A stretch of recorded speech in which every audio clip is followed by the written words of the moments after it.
Hey team, this week we talked to Gordy Walker. Gordy was the Halberg Coach of the Decade, and he also won the Coach of the Year award 6 times. After listening to this one, you will see why. He's Dame Lisa Carrington's longtime mentor, and he also masterminded those 3 gold medals for canoe racing at the Paris 2024 Olympics.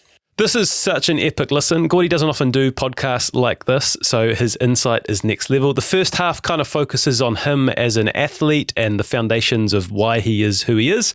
And the second part is about the K4, and this is unreal. The insight into elite coaching, the relationship dynamic with the team and with Lisa Carrington, and how hard it was for them to achieve what they did. The storytelling is unmatched. Stick around for it. It's really, really good. This episode is brought to you by TAB. Download the new app today and get your bet on. Gordy Walker, welcome to Between Two Beers. Yeah, thanks, guys. Gone with Gordy early. Yeah, sorry. Wow. I feel really comfortable with you. Yeah. I had been emailing you Gordon and then I switched to Gordy. I don't know if you noticed that. Are we Is that okay all right? with Gordy? Yeah. Yeah, we're good. We're good with that. Okay. I never want to assume. Yeah, there's only a few people that call me Gordon, so. All right, we better change all these Gordons in our notes. Yeah. Gordy, we're very excited to have you in.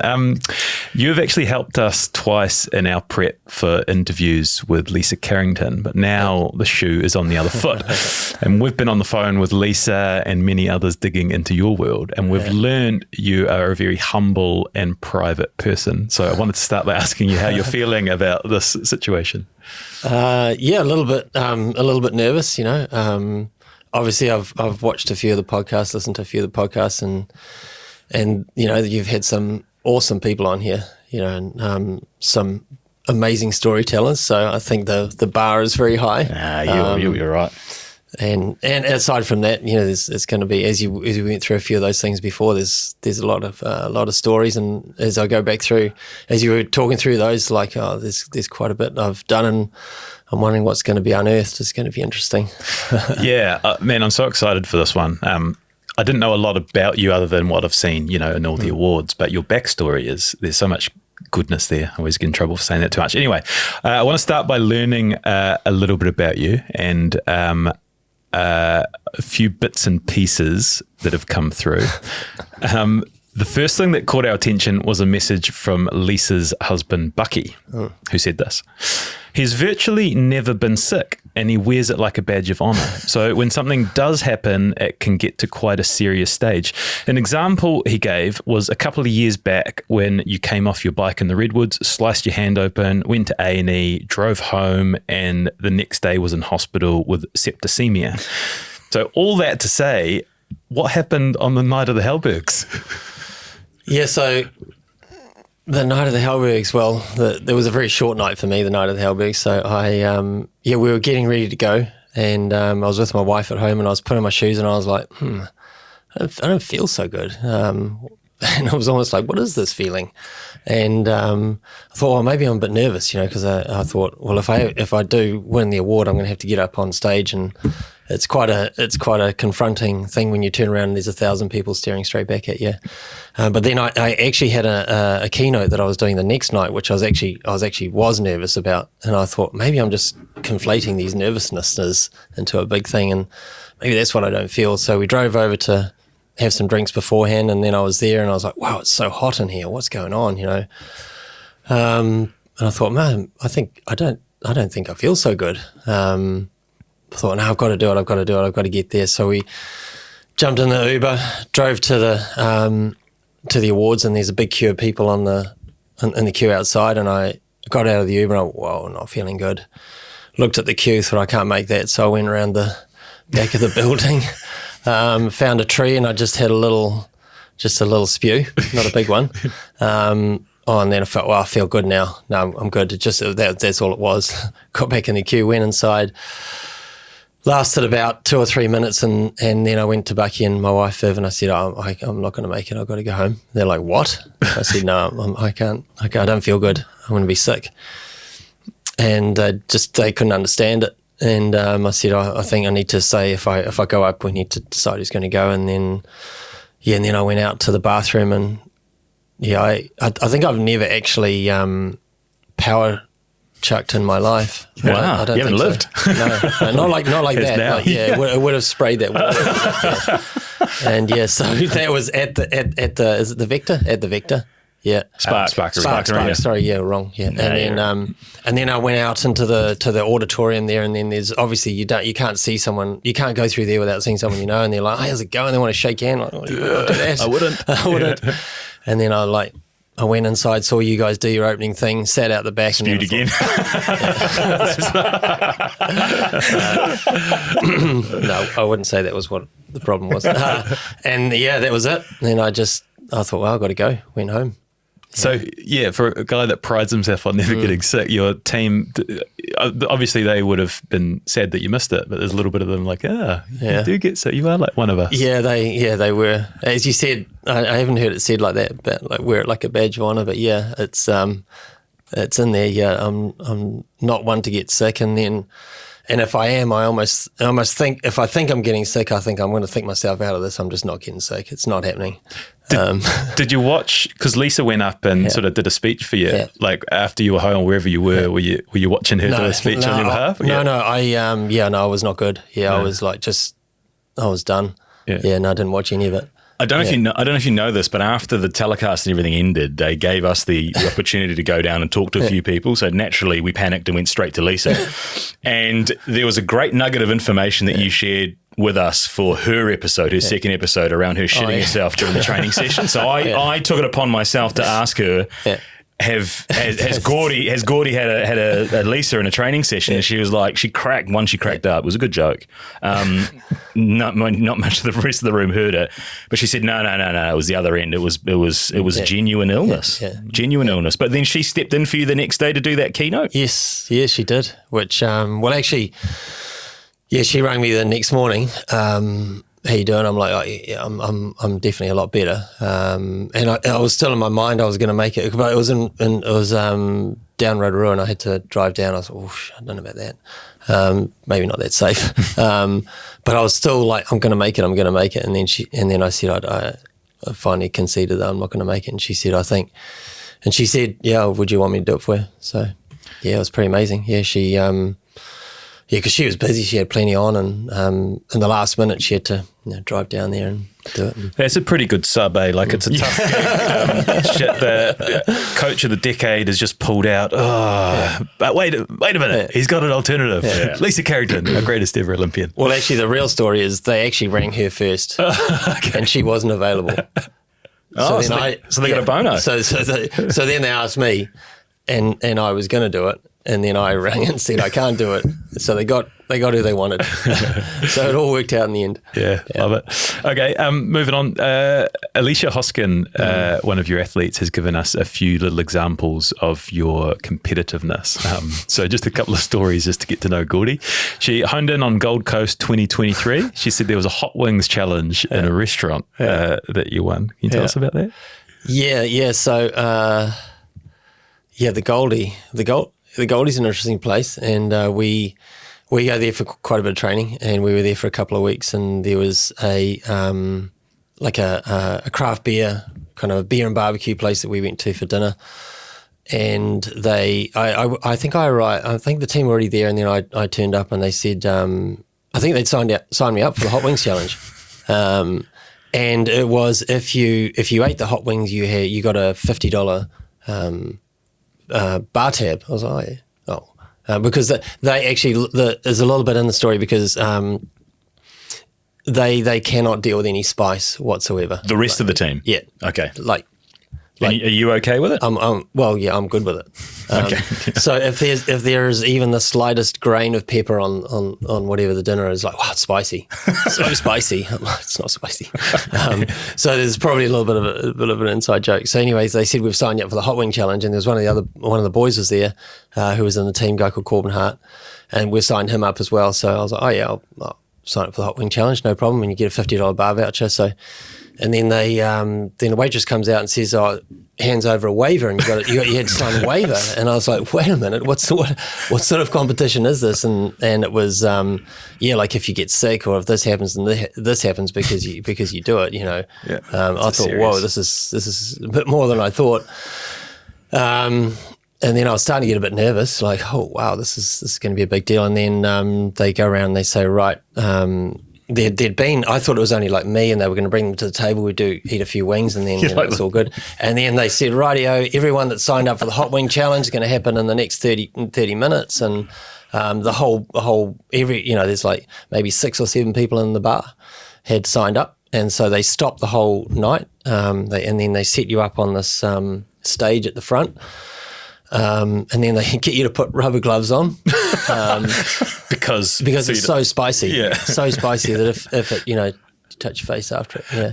Is competitive Gordy kicking in here? Are you like, I'm going to win? I'm going to win this. Yeah. And then because you had to do them all within 2 minutes.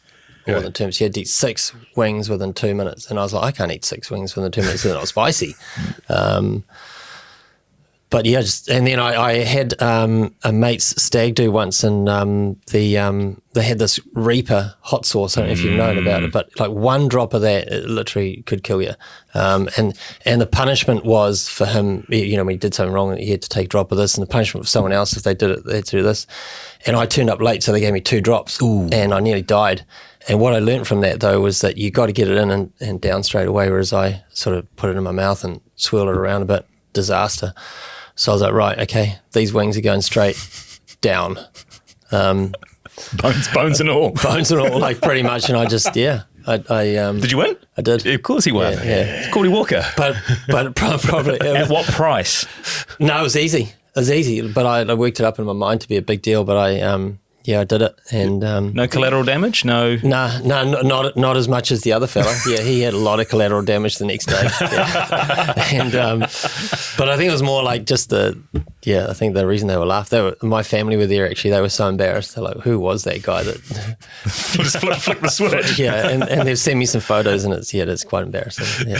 Love it. Okay, the other example she gave was a hike in Italy before the Olympics. Found a gorgeous stream and a waterfall, and you decided to challenge it or something. Yeah. Did I? I can't remember who decided on the challenge, but yeah, it was freezing water, or like freezing cold water, and I don't know what happened, but I said, I think, maybe it was me that said it. Maybe it was. Yeah, that was her retelling. Yeah, that the first.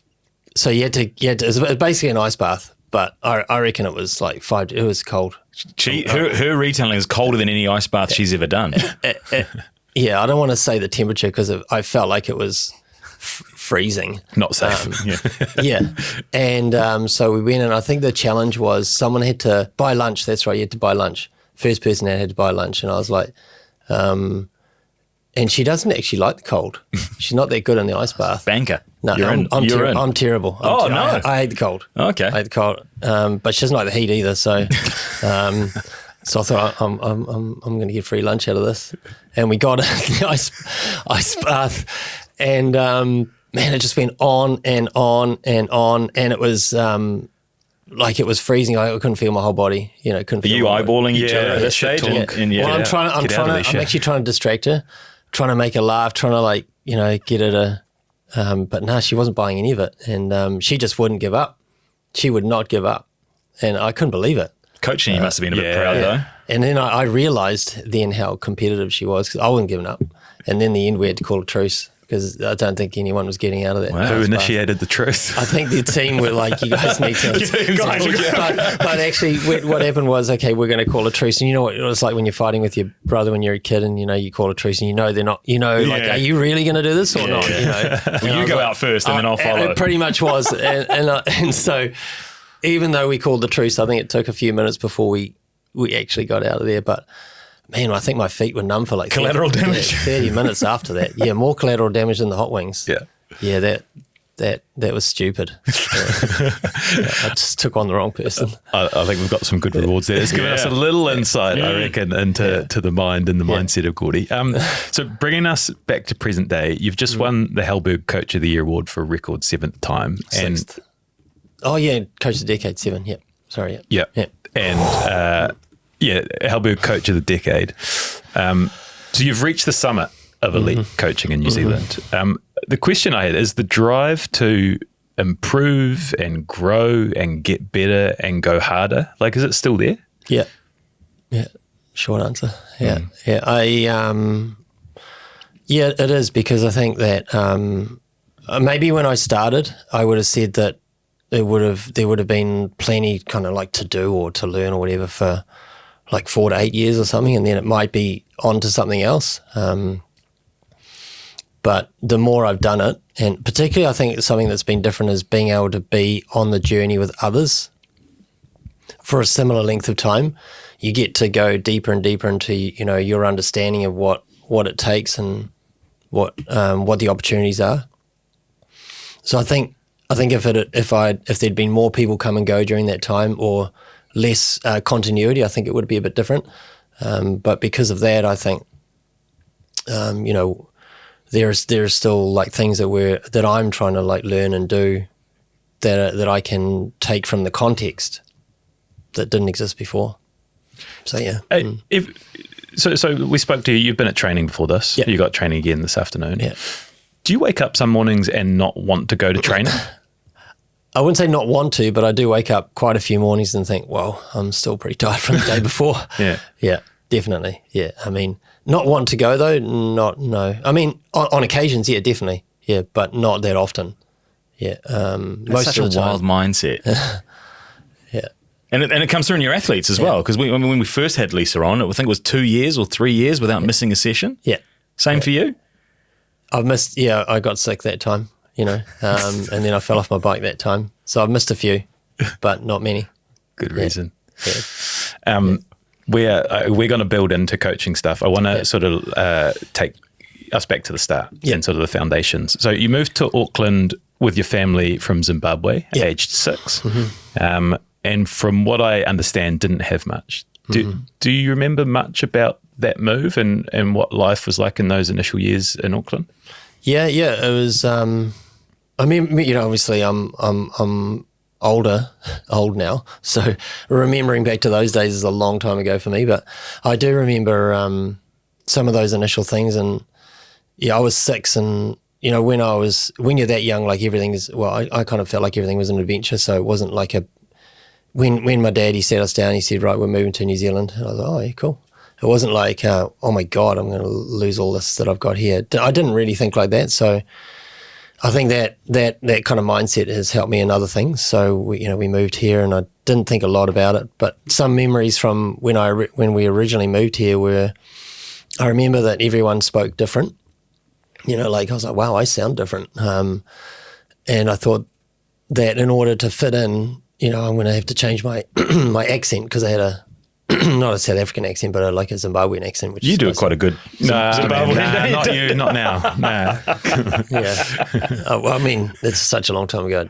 I don't have that, but excuse me. But yeah, I remember the accent thing was something that I thought, oh, I've got to change that quickly. And then yeah, just like when we arrived, it was. You know, there wasn't much you could take from Zimbabwe. I mean, my parents are better at telling the story, but it wasn't at the time. There was a sort of a civil war, so it wasn't like you couldn't take everything you had, and then when we did come here, you know, everything came in a container, so we had very little when we arrived, and I do remember the story about so when we moved into this house that we were kind of borrowing from the school that my dad was teaching at, there was some frying pans that were under the house that were there when we arrived, and my dad thought, oh well, I think we can recycle those. So he got out the angle grinder and then ground the rust off the cast iron and got them back up to working. And the funny story is, those are the same frying pans that my parents still have in their house No way. Oh, wow. I love that. Yeah. That speaks a little bit to your dad's character, I'd suggest. Yeah, and well, my mum and my dad, you know, both of them just kind of got on with it, you know, like, because they're actually English, so they moved from England to Zimbabwe to get a better, or I don't know whether it was to take on a challenge, you know, and then they got there and then things changed, and so they then had to uproot and move again. So yeah, a lot in their character to be able to just get on with it. I was delighted to discover in our research that you went to Southall School, and so we're going to attempt to, include you as a ambassador. Can we? Hamilton sounds like it was quite foundational in your upbringing. Yeah. I spent 4 years at boarding school there, and that's a primary school that you're boarding at as well, right? So it's a young age that you're going out there. 8. I was, yeah. Does that toughen you up? Yeah. Yeah, well, I guess it's going to have one of two results, isn't it? It's either going to, I mean, I was boarding school, so they had day boys there as well. But I went there at 8, from whatever it is. I don't know what they call the year now, but last 2 years of what do you call it, intermediate, and 2 years of intermediate, last 2 years of primary. And definitely, because you're obviously away from home, but also the strictness of schooling. I wouldn't say in a boarding school necessarily, but back then, they still had corporal punishment then, so there were a lot of rules and a way in which things had to be done. And when you're an 8-year-old, you have to, most people have to make their own bed, but you have to do that in a boarding school. And then after school, the good thing about that though was, it was almost like full-time playtime, because after school you're not going home to watch TV. There was just sport. So there was lots of time to do heaps of other stuff and heaps of opportunities that came from that. But certainly, it toughens you up. Do you have your brick? But no. It's a thing though, isn't it? From Southall, yeah. Now that you mention it, I think I remember that now, but that's the first time someone's actually mentioned that since. But I thought every student has a brick with their name on it, and it's somewhere in the school. There was something to do with the bricks. No. There was something to do with the bricks then. I think someone from Southall's going to listen to this. Hopefully, a lot of people from Southall are listening to this in Hamilton. That's good. I know the school was originally built by bricks that the students had made. That's right. Yeah. But I think then I thought it continued to other kids that had gone through that have the name. Yeah, maybe I didn't get a brick. You should. You probably deserve one now, Southall, if you're listening. Yeah. We'll get it happen. We'll make it happen. Your dad was described to us as lovely, quietly conservative, and tough, with emphasis on tough. And I sort of wanted to hone in on him a little bit. Who was the I can't say, Gordy. What sort of influence did he have on you? A lot. Very. Very tough in the sense that, he could get through. I wouldn't say he could get through anything, but he did get through. He took us through a lot of things. We did so many. He was kind of we obviously came to New Zealand. I don't think he got obsessed with the outdoors, but we did a lot of outdoor stuff. We went on tramps, and he was at the school he taught at. He was in charge of the rafting and canoeing club, so he took kids on canoe trips all through rivers in New Zealand, Auckland, in the North Island, and rafting, and then tons of tramping. So we did a lot of that stuff, but there'd be some tough stuff there. You're walking through the whole day in the rain, and then you got to pitch a tent, and then you got to make your dinner, and then it's just get on with it. So he was made of tough stuff, but taught us a lot about just discipline, but he's also he's a very intelligent man, very, very intelligent man. He's I don't know if he's the smartest person I know, but when that's your orientation when you're a kid, and you only have one dad, or I only had one dad, and so my memories of him, he's a very intelligent man. There's not a word I've ever come across that he doesn't know. He's got an amazing vocabulary and an amazing maths brain, so he's a smart guy with some tough stuff to go with it. The picture painted was, he was a teacher at King's, and so you did these things that you spoke about, but there was also like jumping off waterfalls and kayaking and whitewater rafting, which made you quite comfortable with the water. Is that accurate? Yeah. I think I think about the things that we did when we were kids, and they were mad. There's no safety. I can't believe we did them. I don't know if you've seen that Fresh Up ad with Mark Ellis. And, yeah. Jump, we did that when I was 12.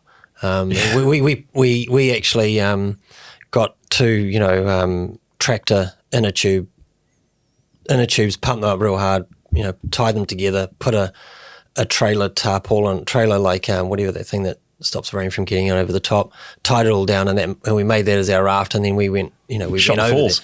Shot the falls, when we were, I don't know, I would have been 11 or 12, and went down some grade 4, grade 5 rivers when I was 13, 14, 15, and I just think, there's no way you would not get away with that these days. I was just thinking that, it sounds like the good old days. Yeah, that just wouldn't happen. No, you wouldn't get the same the character development from that. Even I look at it, I just think, I just don't even know what I was doing. What was I even thinking about there? Do your boys like climb trees? Do your kids climb trees? Yeah.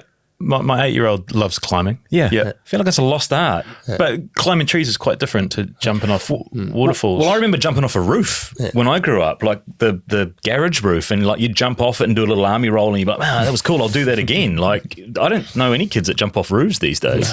No. Or Baz jumping off the roof into the swimming pool, smashing his face up. Like, that doesn't kind of happen.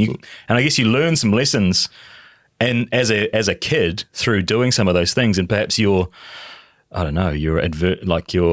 resistance to fear or to difficult situations is kind of blunted at an early age. Yeah. I think one of the things I took away from that, and on reflection, is just how with risk, like I obviously I see risk, but I don't have the same aversion to risk that a lot of people have. So I'll maybe look for. Obviously I won't. I'll miss a lot of the risks. It's like, well, maybe you should have paid a bit more attention to the risks that were here. So I won't see a few of them. But even when I do see them, I think I'm reasonably good at saying, okay, I see that, but we're still going to go, and how are we going to get it done? So I think it definitely helped me with a lot, like, that idea of like failing fast, like. I think it's helped me with, like, it's like an implicit thing, it's not like something that I think about and do. It just happens. So the risk assessment of the hot wings, for example, you've seen the gloves and gone, okay, don't get that, just get that in as quickly as possible. Quick assessment and then go. Yeah, the hot wings are getting done, regardless, but there could be some collateral damage. I spoke to your wife Viv, and she shared a story about a family picnic that she thought it was going to be nice and blankets and wine and things, and you're there with your brothers, and one brother goes like swimming beyond the eye line, and you decide to put on your running shoes and go on this big run, and your other brother goes swimming after your other brother. And it painted to me a picture of a family who's all a bit like that. Is that kind of how you are, active relaxers? Active relaxers, yeah. She uses that term, yeah. I think we are, yeah. And I think we're all, it's amazing we got together, because my brother's in England, my older brother's in England, my younger brother's not quite in Hamilton, but you might claim him. Yeah. Claim him. Yeah.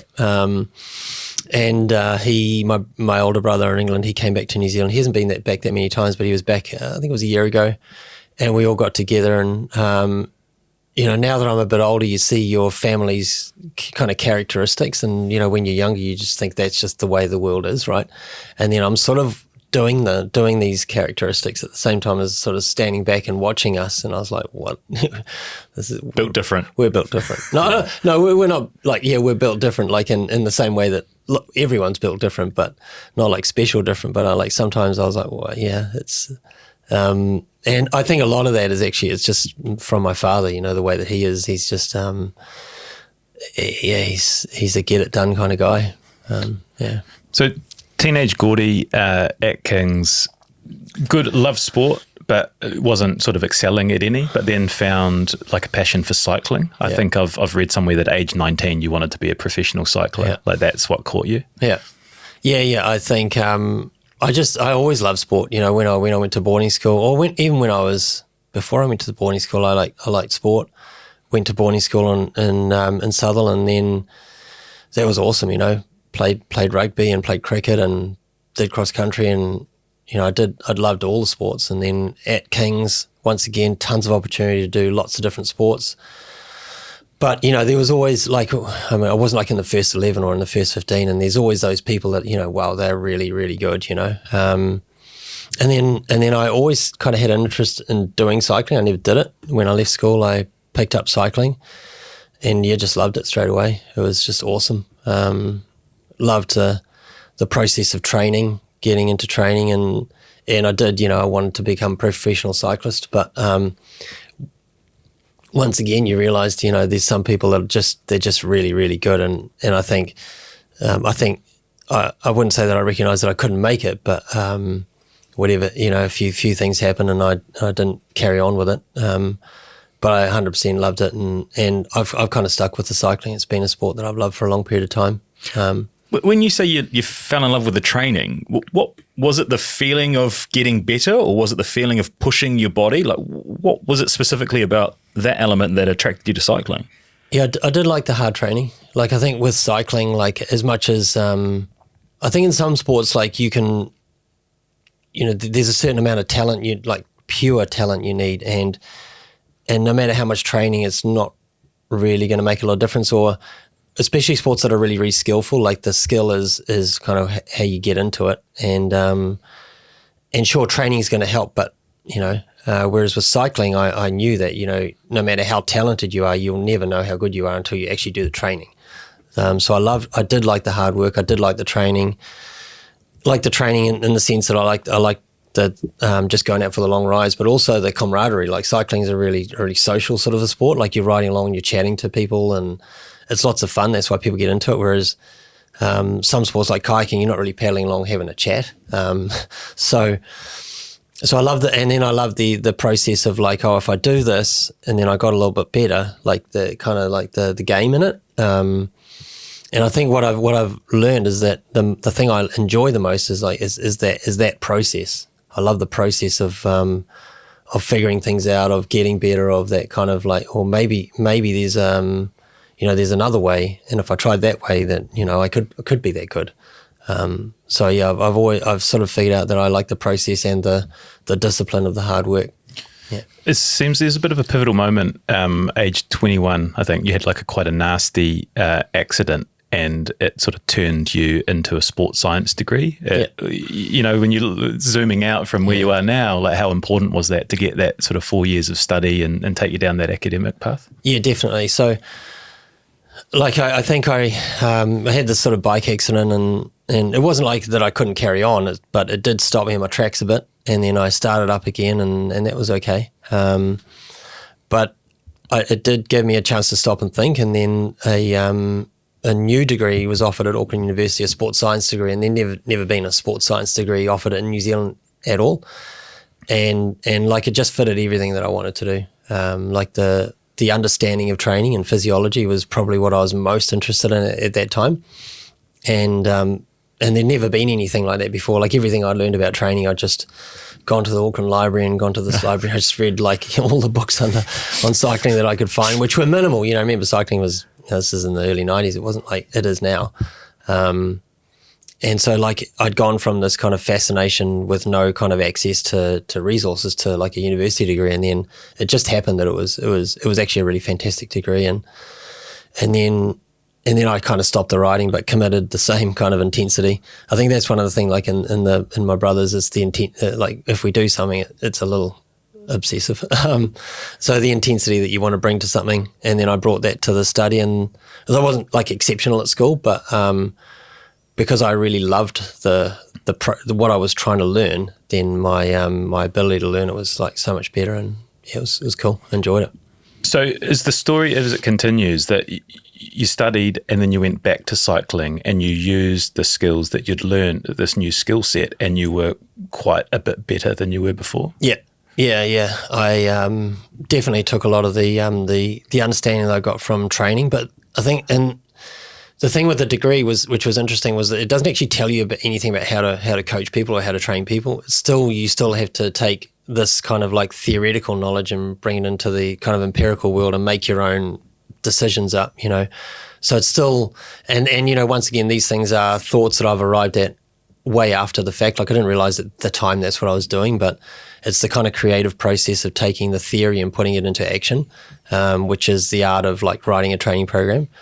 But were you only doing that on yourself, or were you already doing it on other people? Yeah. So you're your own to start. No, actually, no, true. Yeah. So when I was actually at university, I was doing it on a few other people, my dad included. The tables turned. It was quite good fun.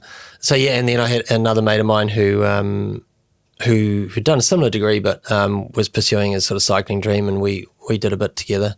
And then I did some stuff on my own. And what was interesting when I did the training on my own again was like how much better I got for how much less work, or how things like changed much quicker than what they used to when I was training. So I didn't know whether it was just that I was older or just more accurate with the training. But I enjoyed that, did that for a wee bit. But, once again, I kind of thought, well, by this time I was like 25 or something like that. And I thought, you can't go on like this forever. So that I actually got a job then in the bike shop that I made my way through university with. So that seems like a calculated move as well, though, in terms of furthering your own ambition in something that you're interested in. Yeah. Yeah. So I sort of thought that at that point in time, though, I realized also that I kind of was maybe more interested in helping other people to achieve something that I thought they could do, but I couldn't. I guess you got to be careful with that because it's not all about talent, but I did recognize that, the other people did the same amount that I did and I could give them the same tools. They got better quicker. So I was like, well, that's just as much fun as me doing it. So then I did the bike shop for a wee while, and then that led me on to the Coast to Coast. How do you make that connection? Because that is the Coast to Coast, an interesting one. Yeah. So once again, from when we were kids, I remember watching the Coast to Coast on TV, and there used to be this kind of like highlights package that came on once a year, and Steve Gurney would be on. And talking about this when I was down at Kumara. Yeah. I was for this year's one. I was there, and I said the same thing. Yeah. It was like Countrywide Bank Grandstand on a Sunday, and they did this thing on a Sundays. Yeah. And you'd wait for it for a whole year, and I was like, here it goes. And I think the reason that the Coast to Coast, it just fitted with me perfectly because it's kind of everything that I was doing. Like, so my dad would have taken us, done all those kayaking adventures. We'd done all the tramping in the wilderness. I'd done the cross country at school, and I'd done the cycling, and that's the Coast to Coast. And it was also a long race, and I was better at longer races than shorter races. So it was, and I'd had this fascination with it since I was little. So it's something I always wanted to do. And just the way that life kind of worked, it all sort of ended up being that now's your opportunity. And so, I did it. Yeah. So you did it 2003, had your first crack at it. Mm-hmm. And so this is a 243 kilometre long event, the biggest one you've done. Yeah. And you finished 7th. Yeah. So I'm interested in how you took that. Like, was that a good finish? Were you disappointed? Yeah, I'd say I felt like it was a pass mark. I think I wouldn't say I harboured kind of ambitions of winning it that on that day, but I thought that I could do all right.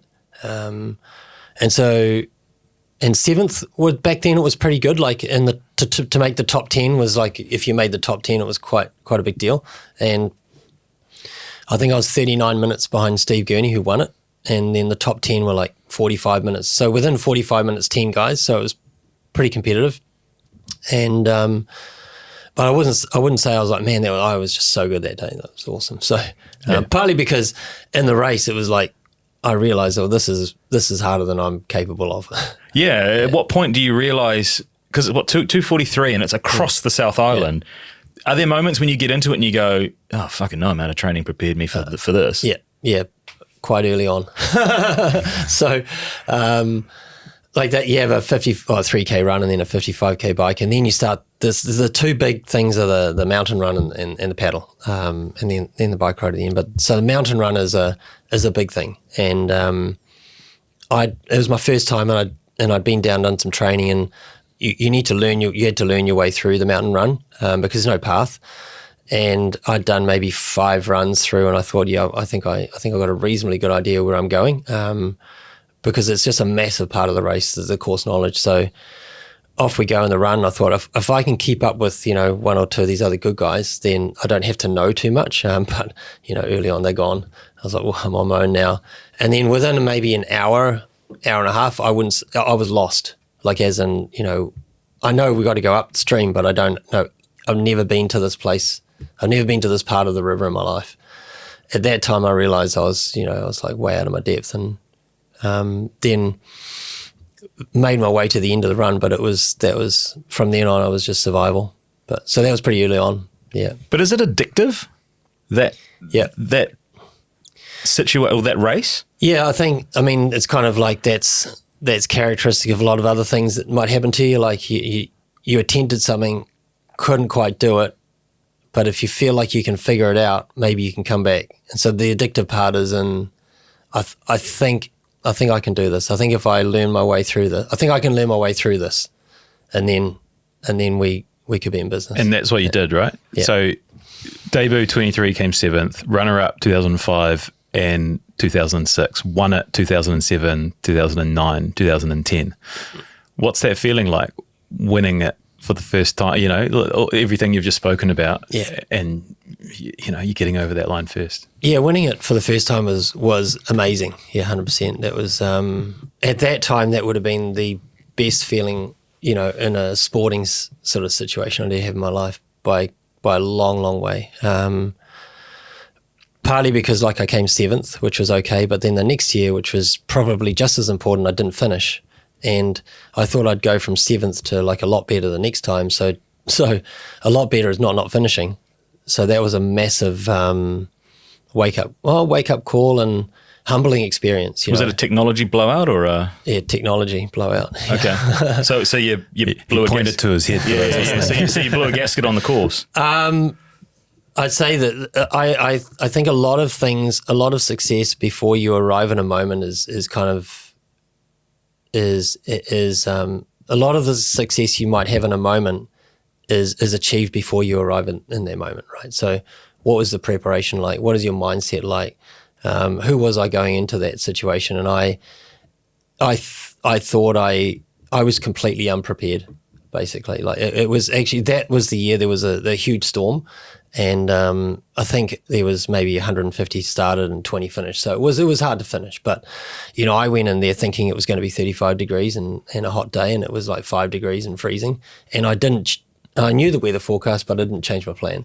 I just had this single mindset. It was going to happen one way, and I didn't respect the course. I didn't respect everyone else on the course, and was more interested in the outcome than the process.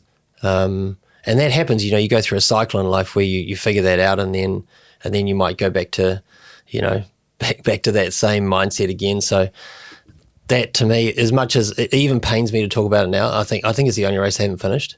And I hate the fact that I didn't finish that, because it was so hard. I would think that would be something that I would like to be able to have been one of the ones that finished, but I didn't. So that's a real disappointment. But I think if that hadn't happened, then I wouldn't have come back the next year and got second. But then I got second again the next year, and it was starting to get a bit annoying by now. You know, so this is my 5th time. So the feeling of winning was incredible because I had failed. You know, so I think winning is great, but winning when you've failed is really satisfying, and that I did it my way, you know, I think that was also really satisfying. I love that. I spoke to your friend Gary Groves, and I asked him to sort of describe, you know, what you were like as a competitor. And I'm going to read you what he said. He said, the Coast to Coast is a pretty grueling 12-hour event. And what happens is once they do a 12-kilometre bike ride, and then they do a 3-hour run through the mountains, and another 25-kilometre bike ride, and then there's a big, long 4-hour paddle. And when you're crewing with these guys, there's a bit at the end of the long paddle that you help them with. It normally takes 2 guys to get the athlete out of the boat. You unclip his little skirt and lift him up because he's been sitting down for 4 hours, and all the bloods in his shoulders and his legs aren't working well. Normally you'd pick them up, give them a push, and then they've got to run up this really steep sandy bank to get onto the bike. You've really got to push him up the hill.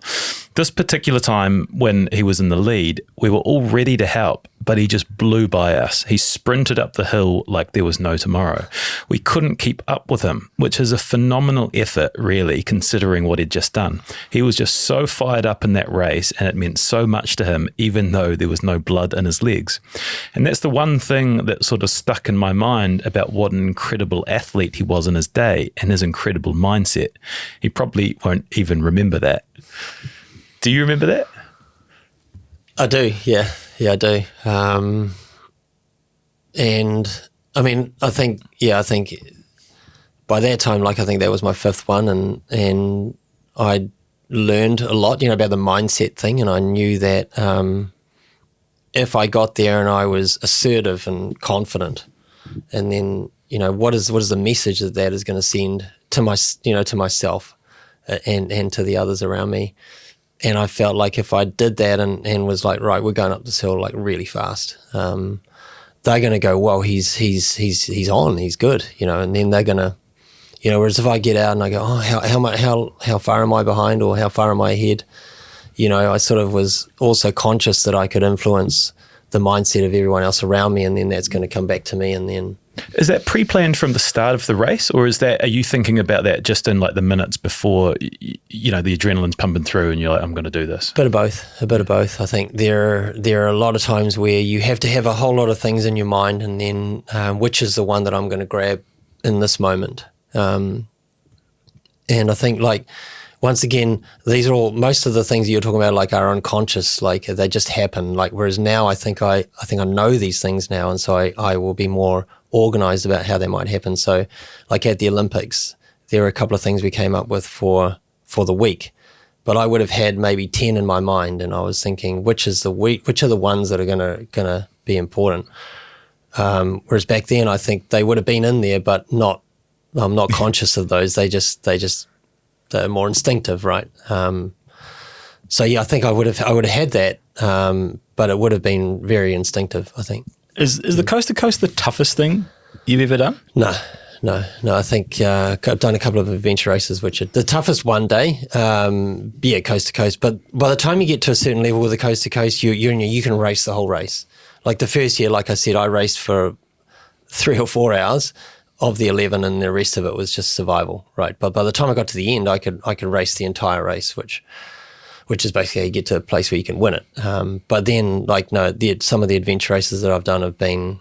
Yeah, can you tell us about it? Because these are like 3-4 days with no sleep, right? Like, where are these?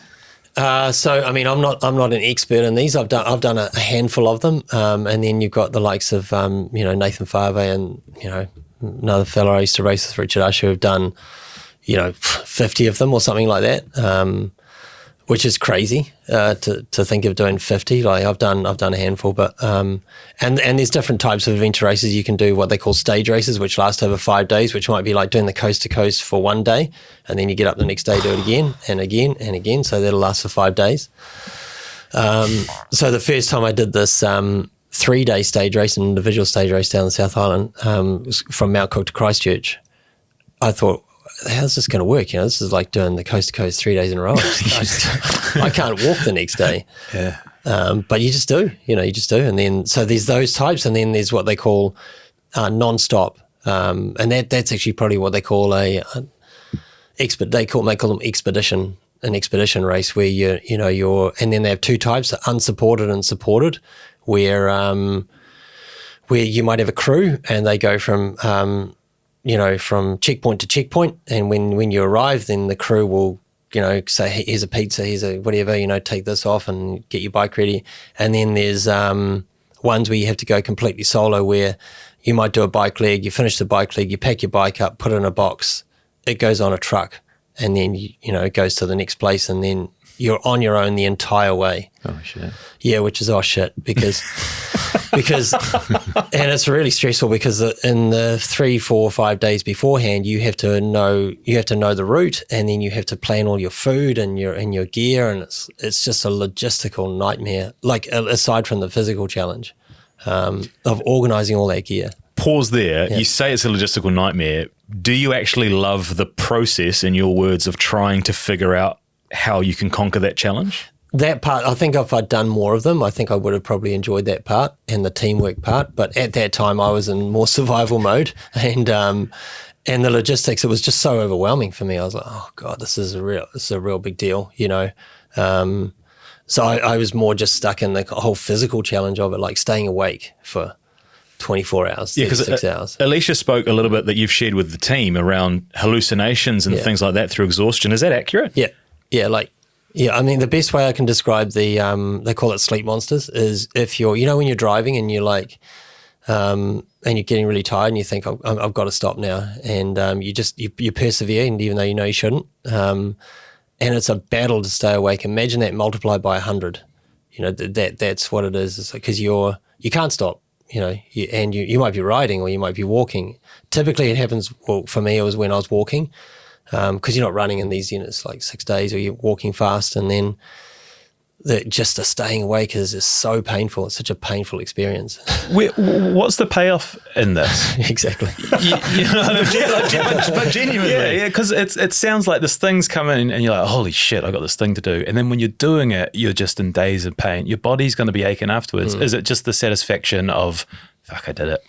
There's two types. I would say there's two types of those experiences. One is it's really difficult the whole way, and in an adventure race, typically there's 3 guys and 1 girl. So you're a team of 4 people. There might be 2-person teams as well, which I've done a few of. But you have almost 2 types. You have ones that are the best adventure you could ever go on, and the other ones are the worst. What's your percentage? 50-50? Probably 50-50, yeah. 50-50. So like I said, I haven't done heaps of them, but I think if you're really organised, you will have those great adventures, you know. But sometimes they set courses which are just so hard, you know. They'll send you on the dumbest, sort of like the hardest stuff just to punish you, you know, and it's like that. It wasn't really that good. And you're kind of at the mercy of the you know, the course setter. But then retrospectively, as you've done, have you made sense of that in terms of the lessons that it's taught you?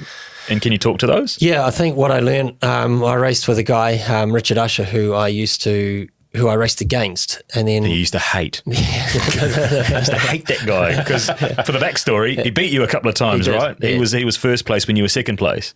He was first, yeah. In the coast to coast. Yeah, he was a tough, he would be, I wouldn't say he's the most competitive guy I've ever met, but he's pretty up there, you know. But what was amazing when I raced with him was how competitive he was, but also just how amazing he was at dealing with setbacks, you know, like, you know, that kind of whole concept of resilience. Like in an adventure race, you can't, if you're not resilient, you will not survive, you know. So probably more looking back on it now, it's the lessons that it can teach you about how to approach challenges in life, rather than the actual physical challenge. So I think, yeah, what I took from that is overcoming those physical barriers, but more the kind of the mental ones of being resilient in challenging situations. So, and some people are just extraordinary in those situations. Like you don't really know who you are until you're in those moments. You know, if you want to find out who you are, do an adventure race. Wait till you get so tired that you don't know what to do, and that's who you are. And like I've seen different people emerge in those moments that you never knew existed inside them, and then you find these people that are, you know, once again they're so competitive, and then at the end it's all fine. You know, they're kind of their mates with everyone else, even though they were going to battle with them. They're not combative, they're competitive. And, you know, these characteristics emerge in people, and these are things you would never find out doing like a 100-metre, 200-metre race or a 500-metre race. So, but they're happening in those shorter races. You just can't see them, you know. So an adventure race is like a litmus test for your character. In those dark moments, are you sharing like gags to help you get through, or is there no time for joking either? Yeah, I mean, once again, it depends on the team. And I think looking back now, if I'd done, you know, the work we've done with the kayakers and building a team, I think I would have approached it in a totally different way, in the sense that I'd be thinking about building a team and building some values and building some principles, and then, you know, that would be something that you would do.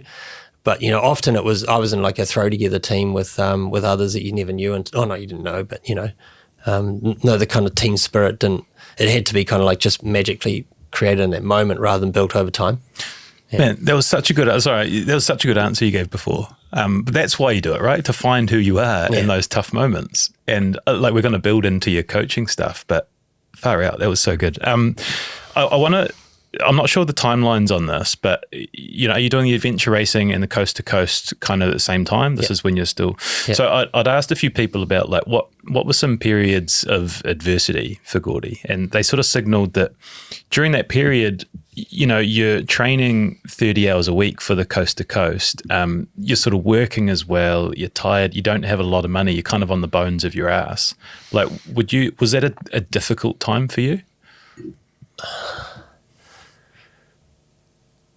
Not difficult financially, but also like that I was doing it because I loved it. You know, I didn't. The coast to coast, I mean, you get $10,000 if you win it. I bet you it costs more than $10,000 to do it. Like even if you're gonna, even on your second time, or third time, like I think, you know, I don't think there was a year that it didn't cost me $10,000. So I just loved it, like, and then in the end, when I did win it, was I realized that I just love this being in the mountains. And then I trained with a couple of mates, and I think that was the mindset thing that I kind of realized, was that this is actually what I love doing. This is what I want to do. Like, I don't have to do this. I really want to do this. And so then turning that corner in my mind was a big moment. So it was hard, but not it wasn't, I wouldn't call it adversity. I've had adversity, and I wouldn't call that adversity. But it's definitely difficult from a financial perspective, because you're not really making the prize money that's going to get you into being able to do it like full time with everything you would be able to do, and to do it as well as you possibly could. Yeah. And to link up with the coaching stuff before we get into the sort of interim position at New Zealand Canoe, you'd been starting to coach people, right, in different pursuits. I'd read like open water swimming and like things which perhaps you weren't even an expert in. Like, where were you at in your coaching journey at this point? Yeah, so I'd coached people on and off, say, like from when I was at university for maybe a good 5 or 10 years, I'd say. And they did all sorts of different things. Like one guy I coached, he tried to set the record to bike from Auckland to Wellington, which actually, interestingly, just recently got broken. But so that was, and I would have done that. It was like maybe 1998, 1999, and so like that. And then a guy that wanted to do this race called Marathon de Sable. It's a desert marathon race, and like lots of random things. But then once I started doing the coast to coast, then I started to maybe put some more structure and coached people who were doing mainly Ironman and coast to coast. And I had a little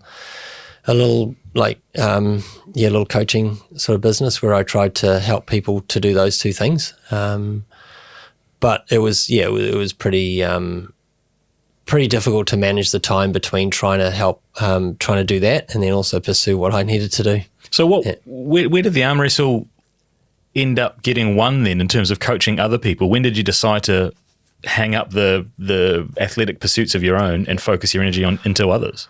When it was really hard. Like, as much as I was trying to do the coaching, it was really hard to do it properly, because I had limited time and then limited resources. And when I won the coast to coast for the second time, so that would have been 2009. After that, I thought, okay, I need to. We'd had our first child then, so I was like, I think I need to do something proper. So that's when I I took on the coaching, and I thought, I'm going to do this properly, and that's when I started coaching a few more people and had a bigger kind of a bigger base of athletes. And then I started coaching some people who I'd coached a few people that were quite good, but then I actually started coaching Richard Usher, and that was he was trying to break 8 hours for the Ironman, and that was a cool little mission that he went on. And so it was during that period there, and then I went back and did it once more. But it was then that I decided that I've got to push on properly with 100% with the coaching. But I just knew that I was really hard to do it privately. Like, you need to have, would have been way better if I was in an organization, and had all the resources that you want, because everything I did was all handmade, by myself. Yeah. And is this when the position opened up as the interim at, was it New Zealand Canoe? Yeah. So, that's right, yeah. So this is another sort of pivotal moment, right? You make that decision. Yeah. And again, I hear that first year was quite difficult, because you've come in, you've got stats and physiology and your numbers, and it's kind of more of an old school approach. Was it? You can tell us about that first year? Yeah, definitely. So when I was doing the coaching, the coast to coasters and that, but in my own paddling, I'd paddled with, my own training, I trained with quite a few of the New Zealand paddlers, including Ben Fooey, and he was a bit of a mate of mine, and we talked a lot about training, and that's when I thought, man, I really want to get into like a high performance sport, should we say? And so I actually applied for a job at Triathlon New Zealand as the sports scientist there, which I thought I got a pretty good chance of getting this because I had a sports science degree and I'd done a lot of training and knew a lot of triathletes, and I didn't even get a reply. And I was like, whoa, this is going to be a bit harder than I thought. They must be fuming right now. They must be Drop the ball, guys. Yeah. So I didn't even get a reply, and I knew the people that were organising. I tried to ring them to say, do you think I could even get a conversation, and nothing, and that's when the job came up as, that's when I spoke to the high performance director from Canoe Racing New Zealand. He told me about an internship they were planning on offering, and then at the same time there was a high performance sport. We're running a coaching program called Coach Accelerator, and so I thought, man, I got to get on that course. But the only way you could get on that course is if you were in a sport, and if that sport had a targeted medalist. So I was like, well, there's quite a few hoops I've got to jump through. And, the role came up and I applied and I got the role. And yeah, it was tough times, because at that time, who is this guy? He's walking in, he's a multi-sporter. And multi-sporters are, they're kind of frowned on in the kayaking world. We're not, I've never done a sprint kayak race in my life. I've got no business knowing about 200 meters, 400 meters, 500 meters, whatever it is, when we're doing 243 kilometers, right? And I got no Olympic medals. I've never been to an Olympics. I've never been to a kayak regatta, never been to any of this. So I can understand how I was looked upon as being, from a foreign land, and a lot of the people there, they were very, very accomplished in their own careers, So, it was, and I brought a different mentality. I was, I wouldn't say I was a scientist, but I brought a more rigorous approach, I think, to training. Was it data driven or not so much?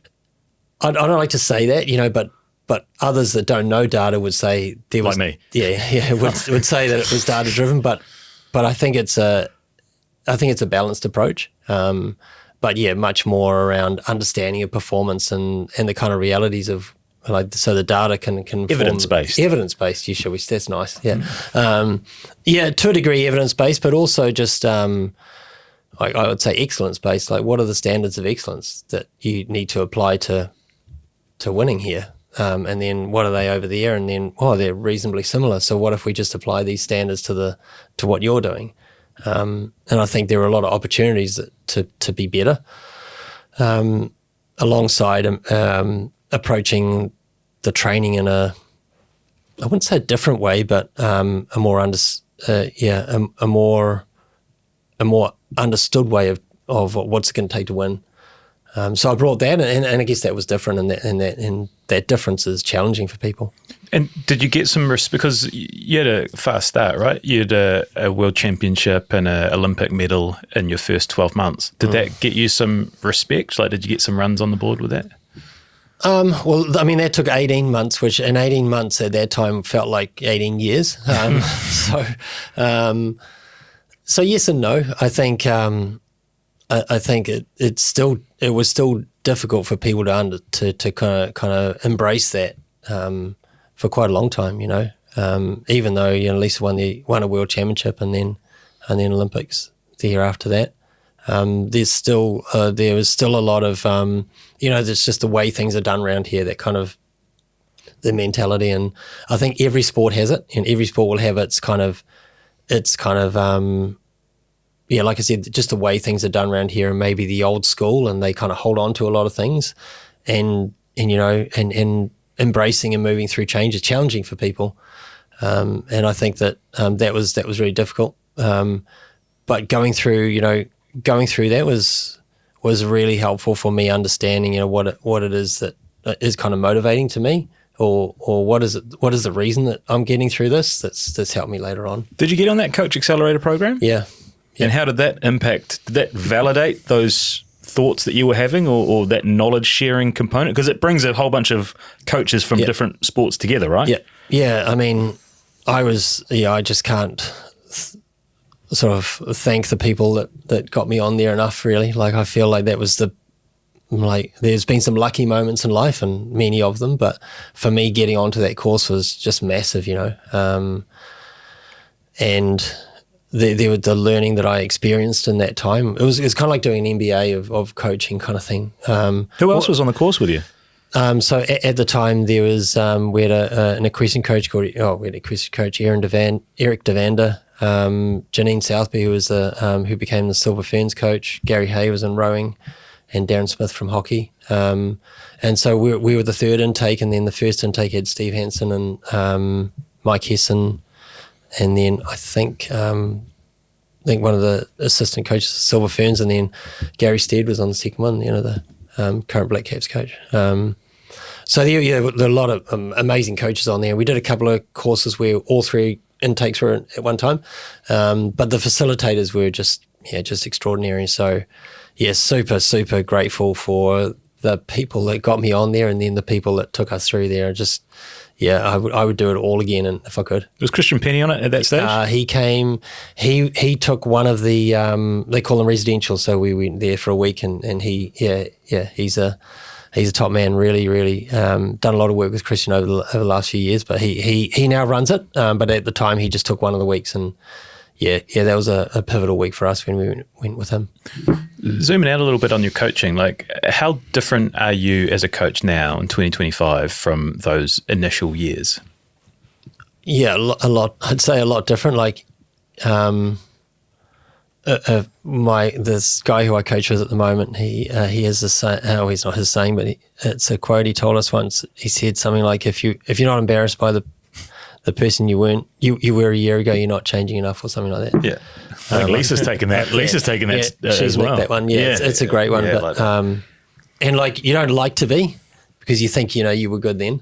But I one of the things that I reflected on just recently was when I was going to do this talk for Main Freight, I realised that I went out and presented the what I was going to show them a few days before, and then they asked me a few questions afterwards, and I realised that everything that I was going to talk to them about, I knew nothing about when I started. Yeah. So I have to be different, because like I couldn't have written it. Even I couldn't have understood it. So a lot. I think a lot different. But when I think it's different, it's more different in the sense that you get more depth to what you're doing, rather than you've gone from bad to good or whatever it is. I think the journey that I've been on I've been really lucky with that journey to be able to be in a position where that learning has been able to kind of continually evolve over time, rather than ducking and weaving and reinventing all the time. Yeah. Alicia sent us a line which me and Shay were debating this morning what it meant, and it's that good and bad training looks the same on paper. Yeah. What does that mean? It's actually an Arthur Lydiard quote, which I stole. So good and bad training look the same on paper, which is, if I wrote you out a training session, that's a good training session. But it's also not good if it's not fit for the context. So, what's right for you and right for you on a piece of paper is one thing, whereas understanding you and understanding you, they still could be good or they might not be good. So that's what it means, is like the session that's written on the piece of paper has to fit in the context of everything you're doing. It has to fit in the context of who it's going into. It's also a lot dependent on how you do that training session, which is also sort of implied in the phrase there, which is, what's written down is good, but how you do that is the difference. Yeah. And that's what you aren't today. That's what you yeah, totally. But that is that depth of effort going into every session that you are planning and programming for your team or your athletes? Yeah, I mean, I think that there are different things that we can all bring to the situation that are going to affect the team in a positive way. And sometimes you think about the conditions of success and what do we have and what can we bring, and something that I can bring to the team is like living like that all the time, not like once a week, but all the time. And that's just the discipline to do that. And I think the discipline to do that, that's not dependent on talent. That means we're not dependent on talent. we are much more in control. Like I often think about, wherever we're going to go is it's about behaviors, right? So like, what are the behaviors that we can influence? And that's really all that we can do. Like how much talent we have, what everyone else is going to do, what the weather's going to do, whether we get COVID or not. Like, these are things that we can influence to a small degree, right? But our behaviors and the way we choose to bring ourselves to this moment is 100% within our control, and also very, very variable. So if that's the most variable and the one we can have the most control of and has the most influence, then that's where we put our attention. Shit, that's good stuff. Made me forget what I was going to ask. No, okay, I've got it. I want to bring in Lisa, because one of the best, if not the best, partnership in New Zealand sport. Like it must be crazy from your perspective, just like being part of that. But I want to go back to the start. Like first time you saw her, first time she was on your radar. Like what your impressions were in those early days. Yeah, I get asked this one a lot. Well, at the time, I was actually coaching another girl called Erin, who went to the Olympics. Erin Taylor. She went to the Olympics in Beijing, and she was our first female Olympian. And when I began on the internship, my kind of role was to help her. And then, so that was my kind of beginning. And then at that time, Lisa was on the team, and I was coaching Erin, but not coaching Lisa, as she was, with the other coaches. And then, but that was maybe for 3 or 4 months. That was still a reasonable length of time. And then it was after that World Champs that things changed, and I was responsible for the women's squad, and some of the men's squad. So that's when I started actually coaching her. So when I first was like in the environment, I wasn't necessarily paying a lot of attention to the others that I wasn't really say responsible for. But then, sort of, I was watching and observing, not putting a whole lot of stock in things. And then once I started coaching the whole of the squad, I think some memories that I have, one particular one is just how Lisa was a great responder to the training. And I think, what you ultimately want to be, you don't want to be talented, you want to be a great responder. What does it mean? Well, like it would mean like if I, like you could say like caffeine, for example, like, some people are fast responders and low responders, and like imagine the coffee is training and I give it to you and you like, boom, you're suddenly stronger or fit or whatever it is. Like, whereas some people you give them like the same training over and over again and very, very little change, So what I was really noticed about Lisa was she responded really quickly to the training. Yeah, and different types of training. But it was really noticeable, that one. The other one was that she had a lot of like speed. So like speed in the sense that like short, fast, which wasn't a big deal when we started, because the 200 meter event was a non-Olympic event. So being really fast for like 10, 15 meters wasn't like it was important, but not the biggest deal in the world. But it became a big deal because the 200 is is from that space. So two things: one, big responder; the other one was that she had a lot of natural speed. Well, the more that she did certain things, the more natural speed occurred. I was like, oh, this is interesting. Yeah. And how did the relationship develop over time? Like, how did you guys work so well together? Well, I think that, it developed over time. This is the best way of saying that.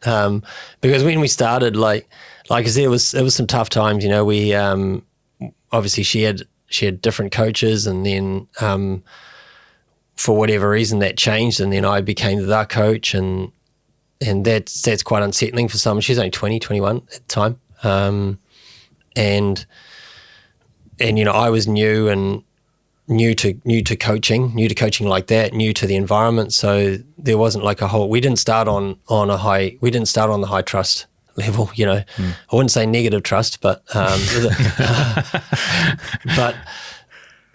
but not far off it, So I would say it's hard to like, it's 15 years, a long time.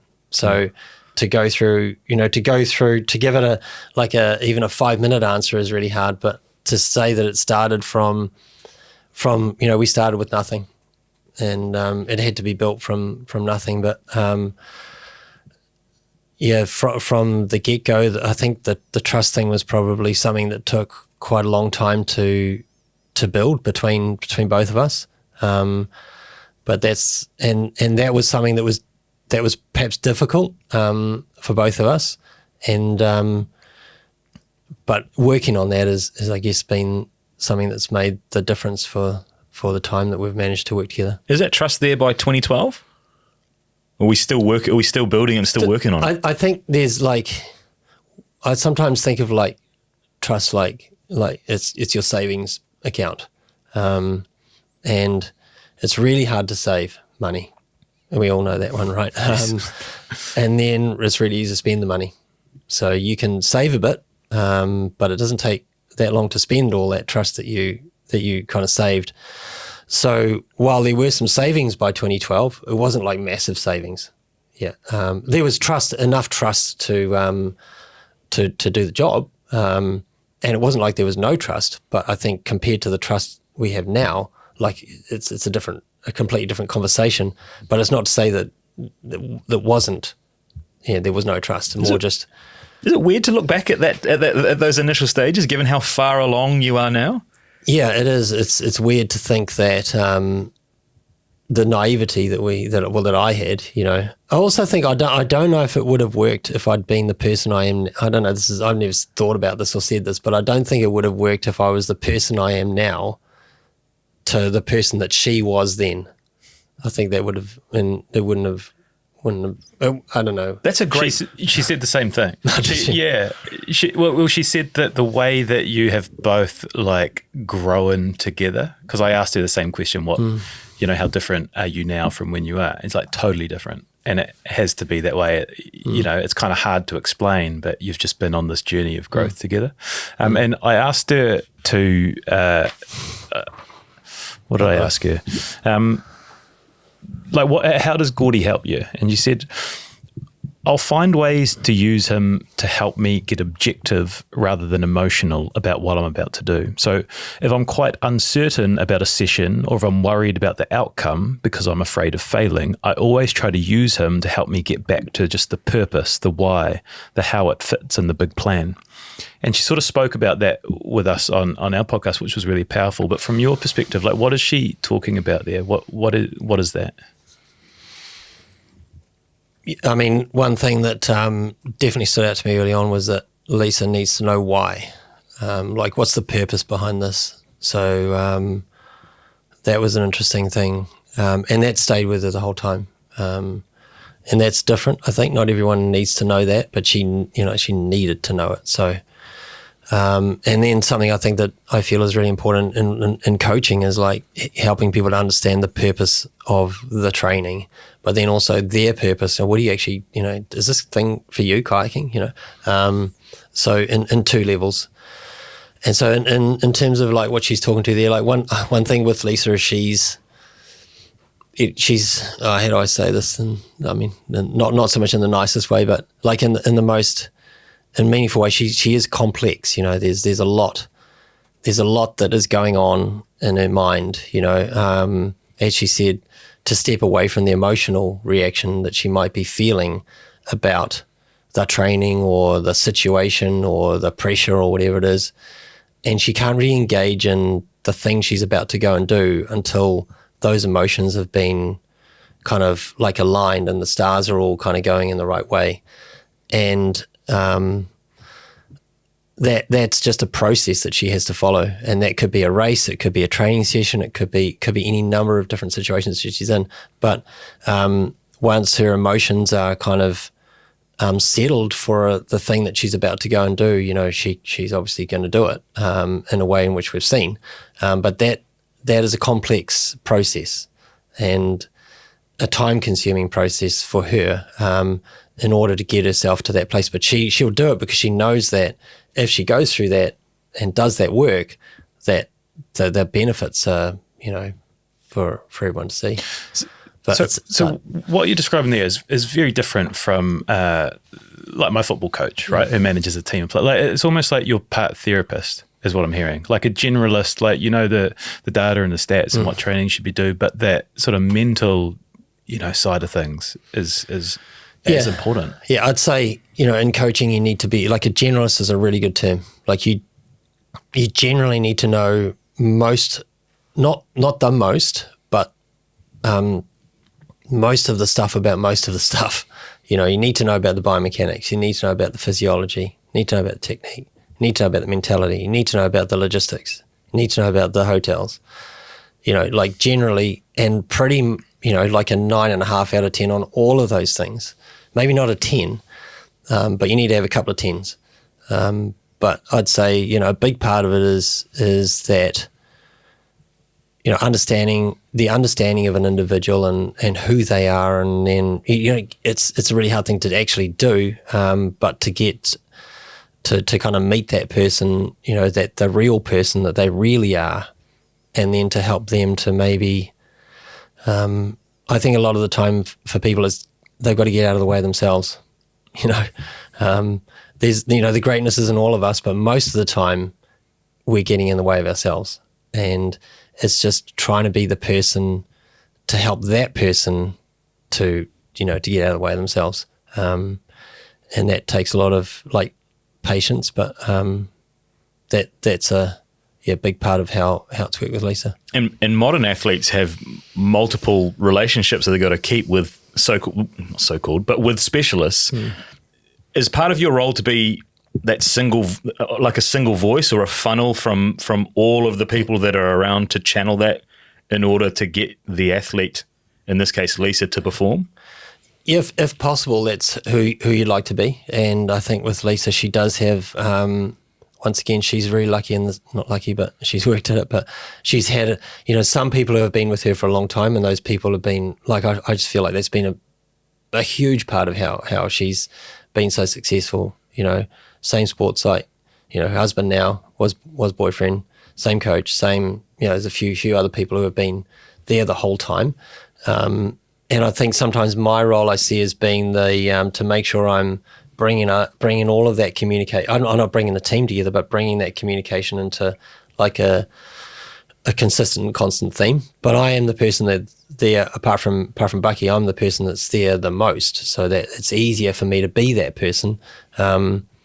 But what I don't think is a good idea for people to do is to keep shopping around, you know, like a magpie always going on for the new and shiny thing. And she's quite good like that. She doesn't do that. See, it is a familiar saying.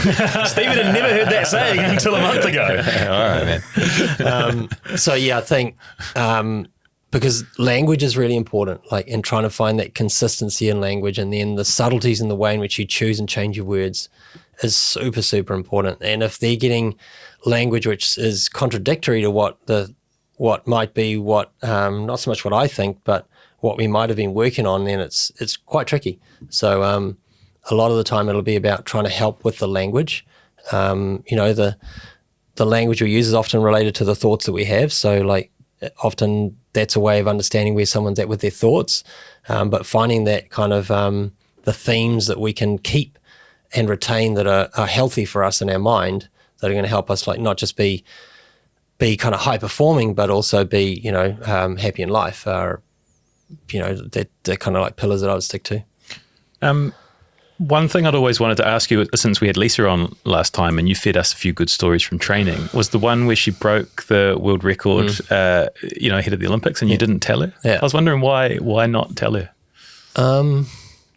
Yeah, I always think about after something like because we have tons of data. So we'll know how fast it was, what time was, we won't know their power data or whatever. And I'm always really conscious about what to give them afterwards, when to give it to them, and what to say when you do give it to them. And I guess in that moment I felt like it was better for her to kind of feel internally, what did that feel like to you? You know, how did that happen?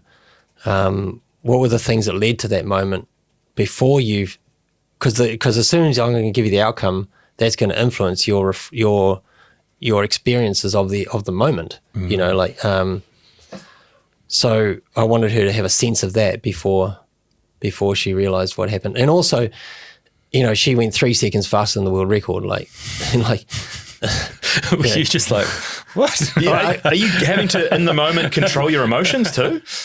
you know, I think that's the thing with Lisa. Like, you know, I've always known that she, you know, how great she, you know, she could be. I've always known that she can be better.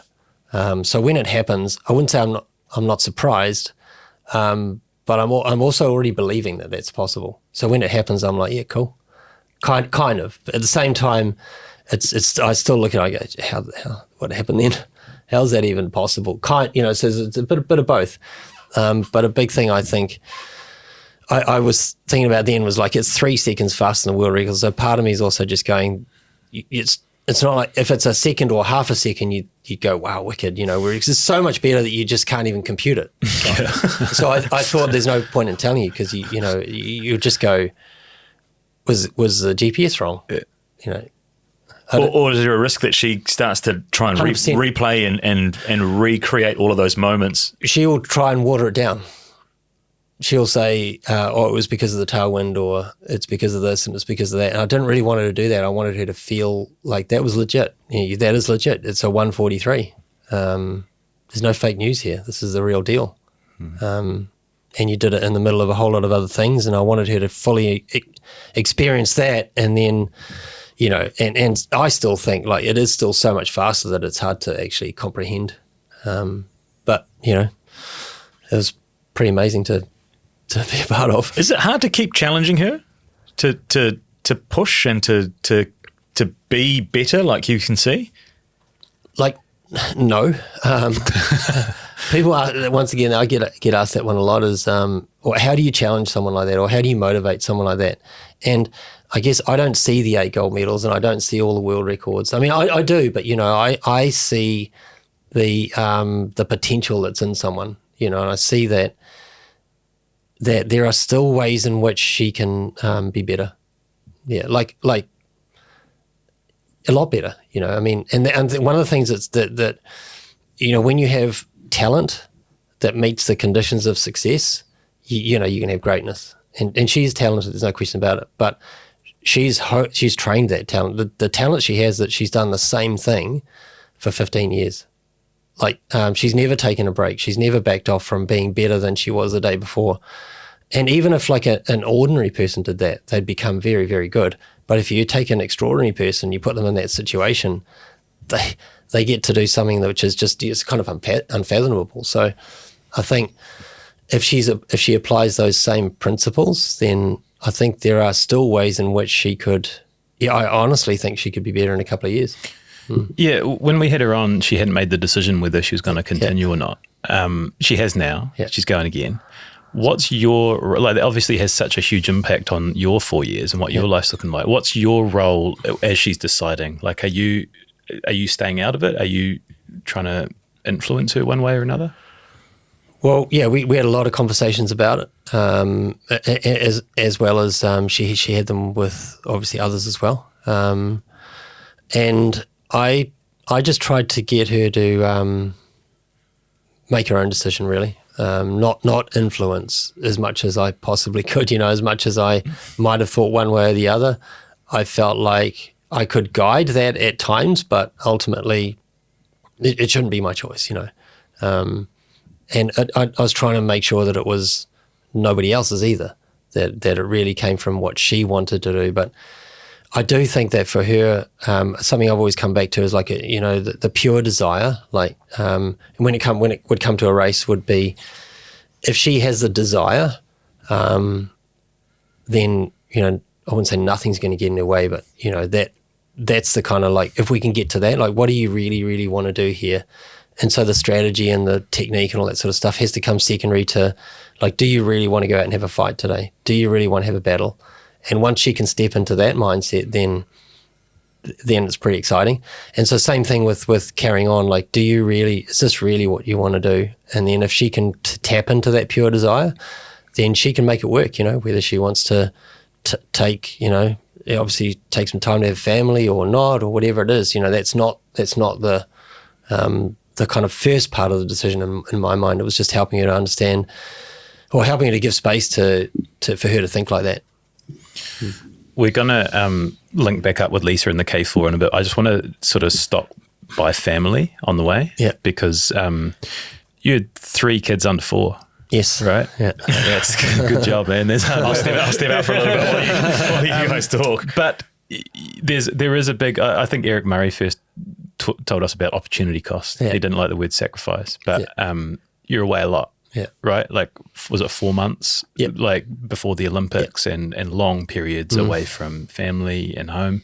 And I kind of just wondered, what that opportunity cost has been like from your perspective and how you've dealt with it.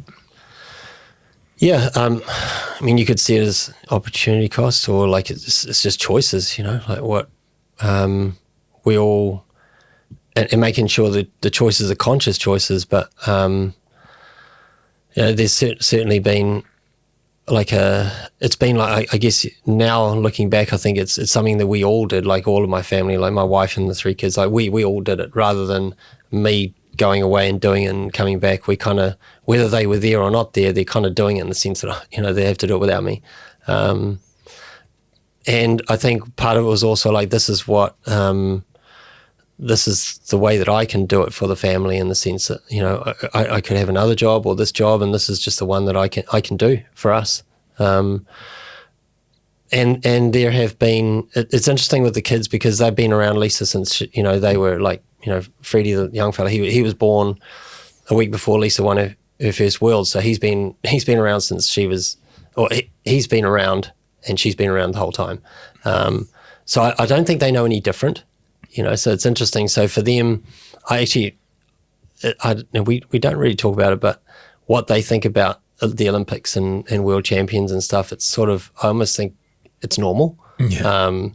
I don't know. It'll be interesting to see, like in 10 years' time, what their reflections are on this. But because of it, they've been on that journey, and we have had some, we've been very fortunate to be able to go away, and they've come with me from time to time, and so they have had experiences that they would never have had if they'd been in a different job, and I sort of think that that's what we've got, so we'll make the most of that, instead of like, we don't have the time together all the time. Does it help that Viv comes from an athlete background as well? She was a mountain biker? Yeah. Oh yeah, absolutely. Yeah. No, she, it helps, but it could also not help, in the sense that she could see that, like, I'd rather have that, so it helps, but it probably more helps that she's taken that position, that's more important. And also she just loves seeing them do well, so she's as invested in some ways as I am, but just from a distance. So yeah, I think it matters to her, whereas if it didn't matter to her, that's probably the thing that's most important. Yeah. What's the actual like week-to-week time component of what you do? A lot, yeah. Can you quantify it? Well, like we went away. Because it ain't a 40-hour a week, right? No, it's. I wouldn't say it's all of the day and all of the time, but it kind of is. Close. Yeah, and so we went. Like you said, we went for, I think it was 16 weeks for the games or something.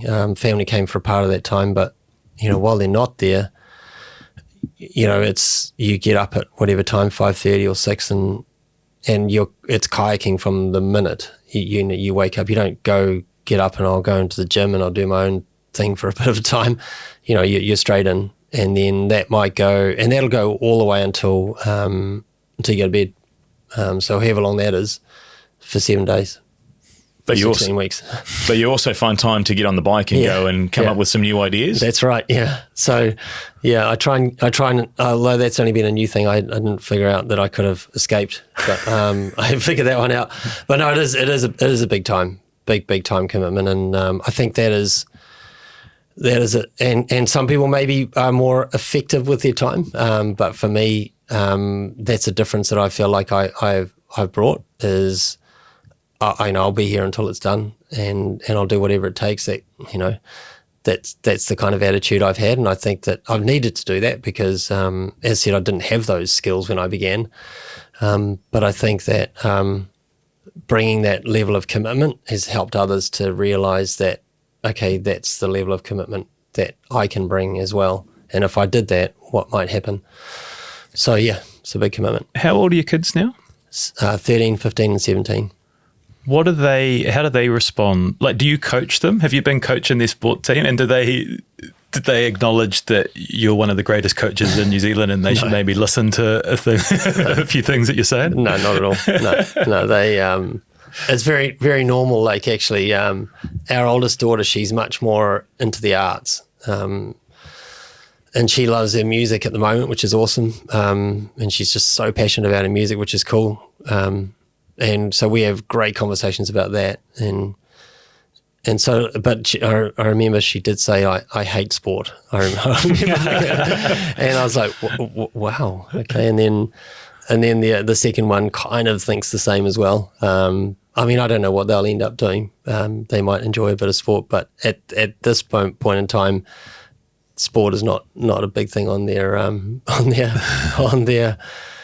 to-do list, which is all good, I think. But you've also got cheat codes for life in terms of, while your lens is a sporting lens, a lot of what you're imparting on your athletes can also be attributed into everyday life as well. So is there that element of like journaling might be something that you could do and be interested in, and time management and those sorts of things? Definitely, yeah. I think as much as it's sport that I'm in and sport that I'm doing, it's not. It could be. I mean, I'd love it to be other things, or as possibly as well. But it's the approach to it that I'm sort of more fascinated by. And so, as the kids grow a bit older, I'd love to be in a position where I could maybe help them with what they might be pursuing. But I'm really conscious about overdoing that until they are. I always think that if someone comes and asks you for help, that should be the first step, rather than I come up to you and say, look, I've got a bit of advice here. I think, this and this is, never really works so good. So if my sort of feeling is trying to be there for them, and hopefully I'm able to be someone that they want to talk to about, this sort of stuff. And like, as Lisa said, the way that she might try and understand herself before she gets into her task, it's not something that has to be sporting. It could be any number of things. And I'm hoping that one day I might be able to do that for them, but we'll see how that goes. You ever leave the laptop open with the Excel spreadsheet with all of the bike information that they might take an interest in making an informed purchase? Yeah, the young fella, my boy's 13. He's got a bit more of an interest. So yeah, we'll see. I think I also am really conscious about like high performance sport these days and how this kind of specialising so young and like people pushing their kids too early. And I haven't really seen a lot of kids be like really good, really young and then carry on. That happens obviously, but I've seen a lot more like arrive at something a little later and then whip into it. So, I don't want to push them too soon. Well, given some space to talk about the K4, because it feels like a really nice way to end, and it's the culmination of everything, this whole journey, right? And it just won Team of the Year at the Hellbergs. Lisa spoke really well about it on the podcast about just what an incredible achievement it is. But it's unique, right? Because you've got this team aspect now, and then they're competing against each other in individual races, and you're sort of building this whole thing. And it was an unreal result to get the gold. But can you sort of, I'm not sure which part of the journey you want to sort of pick it up in, but can you kind of help paint a bit of a picture of the K4 win? Yeah, I mean, it's a big one, the K4, because it, like to a degree, like it's an impossible task. What they actually ended up doing, and I think it's really hard for New Zealanders to appreciate what they did. So, like if we start with the outcome, and then if we kind of work back from that, but like to imagine, like even to sometimes I'll see it now on the TV and I think, wow, that actually happened. It's the real deal. Like as opposed to, it still seems like a bit of a dream. So as much as that was the desire, like the reality of achieving that, I was never lost on how hard that was going to be. So I think it's hard to kind of put it all into context, just purely because us winning is not.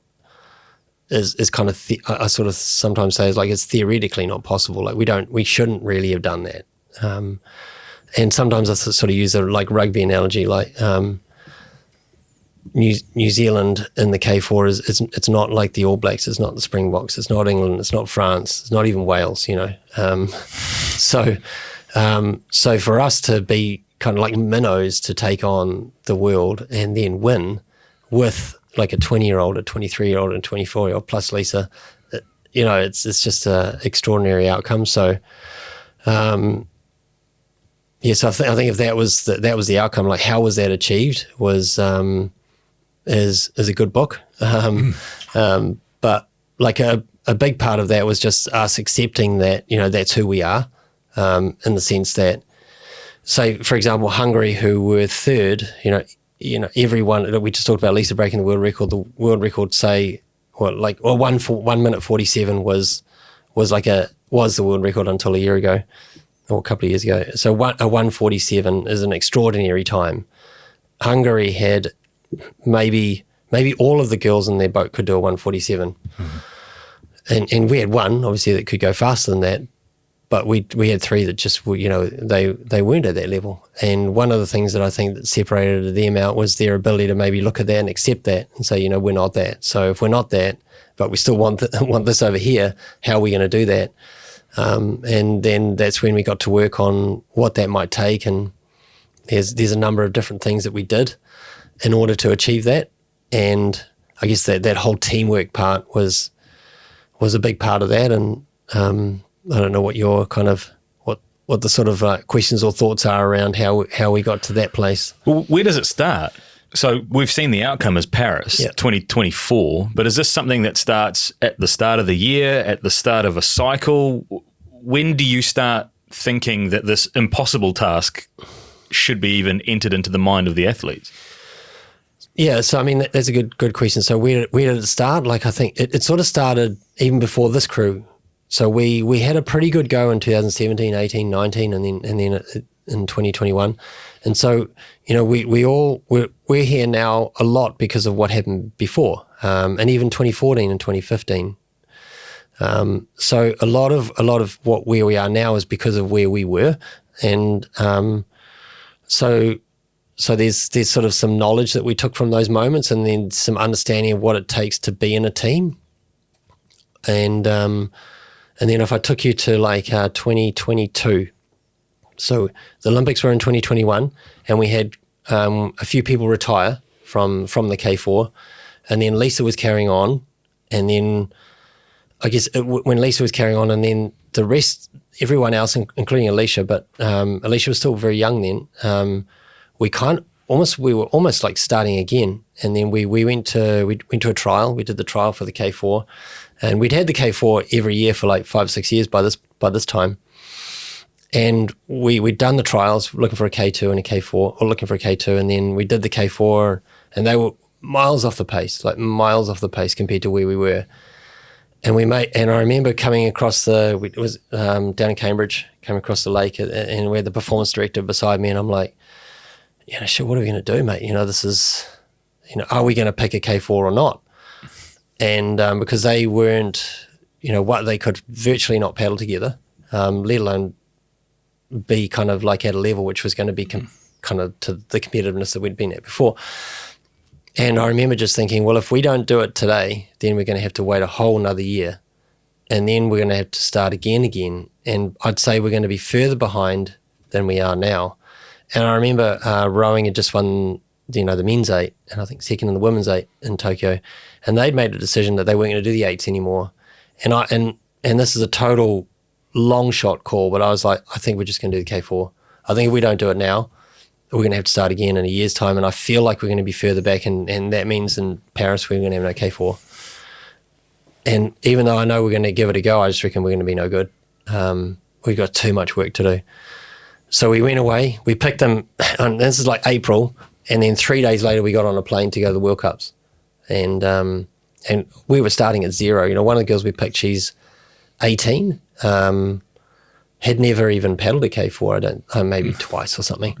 And so we go to the World Cup, and we did a training session, and where the physio was there, and we walked off the coach boat up the grass bank towards the the sheds and I said, mate, this is going to be a big job.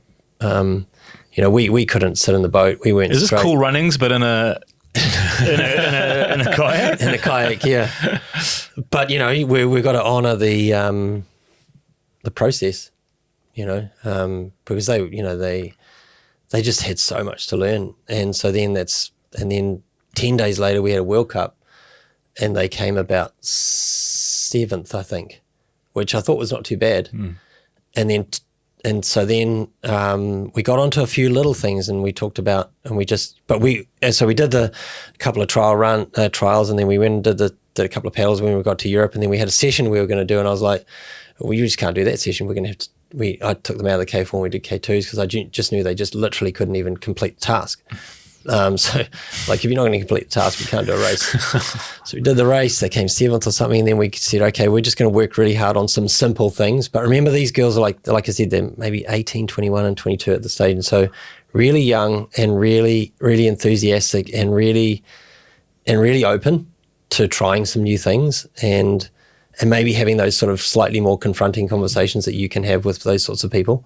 And then they went to a World Cup and then they came 2nd. And I was like, what the hell happened here? Like, how did that even happen? That was the first moment that I thought, well, okay, we should give this, there's something here. Like, what even happened there? Like, it just is not possible to come 2nd. And so then, this is 2022. We did some work together, went to the World Champs, and they had an okay World Champs. They had really good in the heat, but then they came 5th in the final.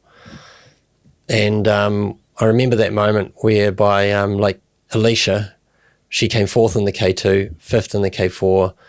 In Tokyo, she was 4th in the K4, and she said, "I've had enough of 4ths. I'm not coming 4th anymore." And I used that as a moment to help us to have those more challenging conversations, like them leading the thing in the sense that I think we can be better, and I don't think that you did badly, but we also need to acknowledge the truth of what just happened, which is we weren't good enough. We could have done better today. So I think that where we shifted then was having the ability to maybe to turn to the challenge a little bit more, to face the reality of us. Actually, we came 5th here. We should have maybe come 3rd, at least. And then if I looked back in history, we've had a series of times where we haven't performed in the final. So maybe we should acknowledge this. And so there was a bit of a shift in our ability to maybe talk more honestly with one another about what we needed to do. And then lots of stories after that. But then that was probably the kind of the beginning of where we might have started to, I wouldn't say have belief, but be more honest about the work that we needed to do and not just hope that things might happen. I could see your your mind working there when I introduced the K4, because there's obviously, so like you said, it'll make a good book. It'll make a good book. Like, there's so much, and it's kind of hard to explain, and even though it's just 2 hours in a short summary. But take us to Paris and where things are at that point, and is there belief in the team that you're going to get gold? Like, did you have to have belief to get gold to win it?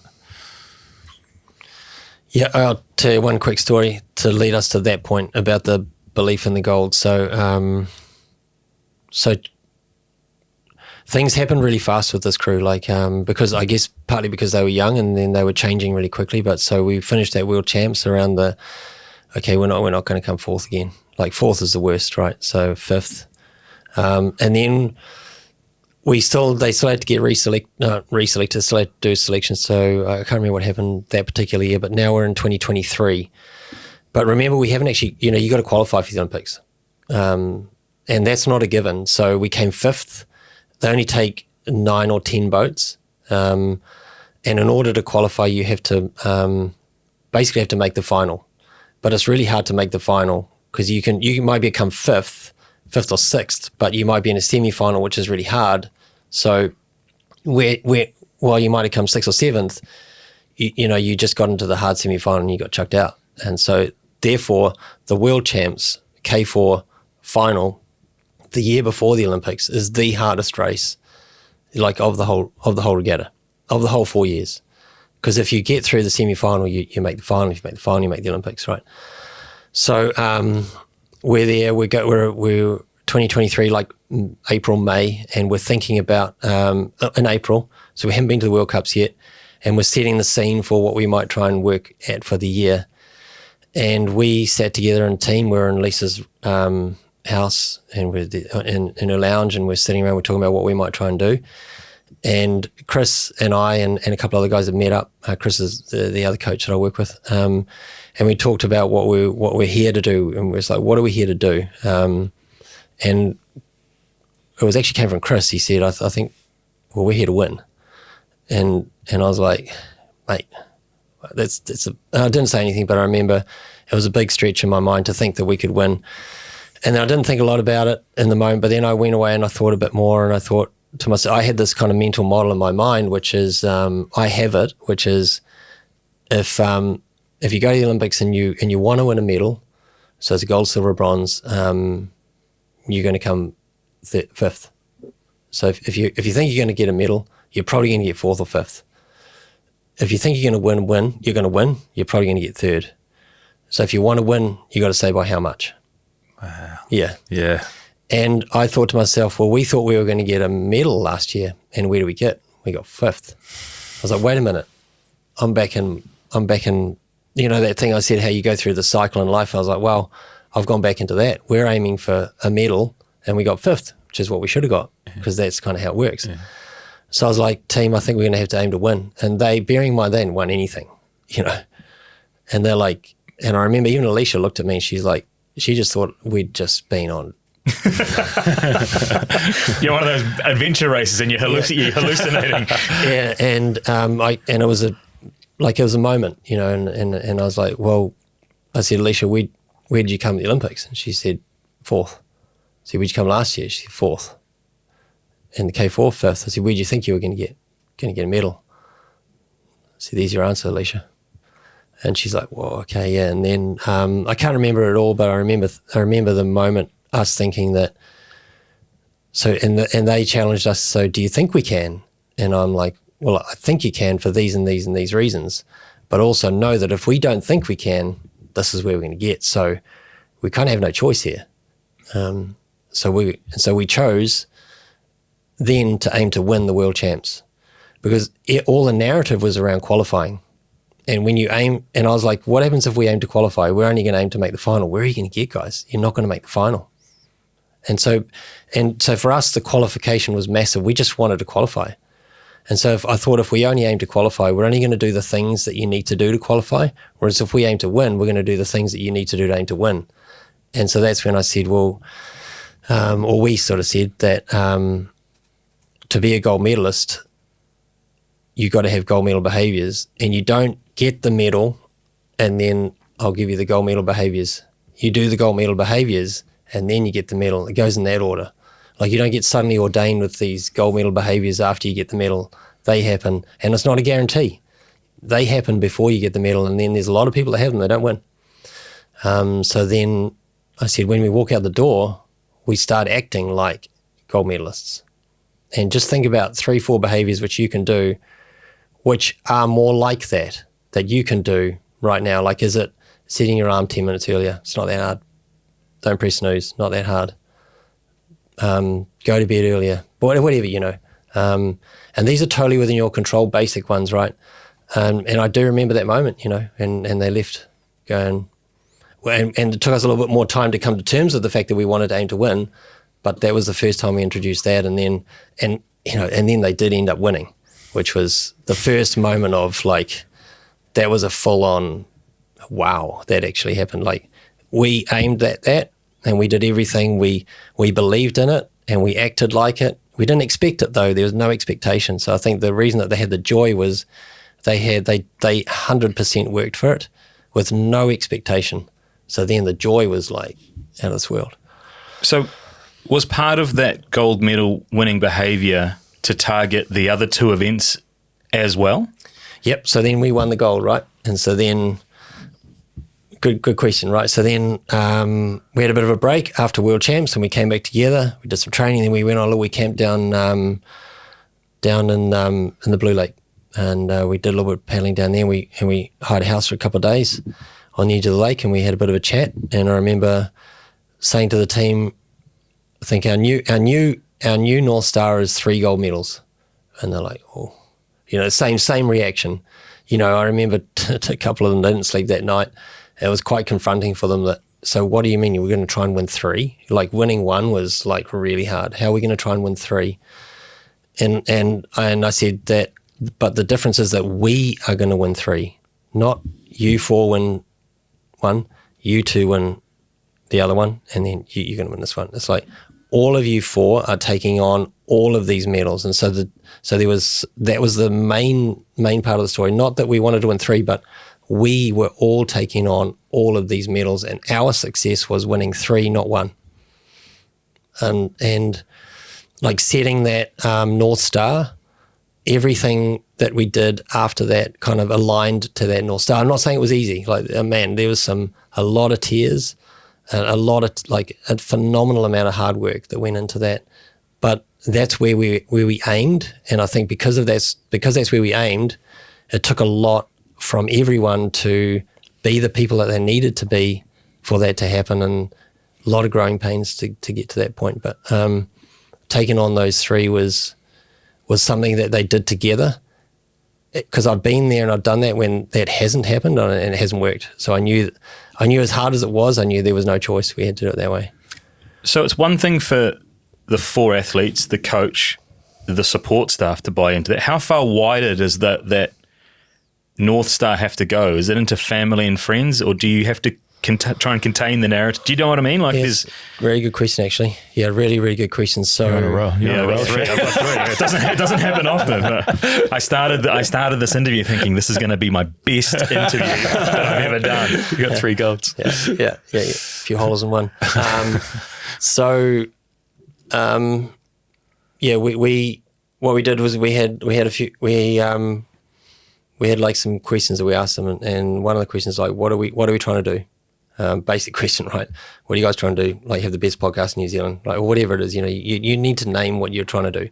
And so that's confronting for people. That you go to the Olympics, there's 10,000 people go to the Olympics.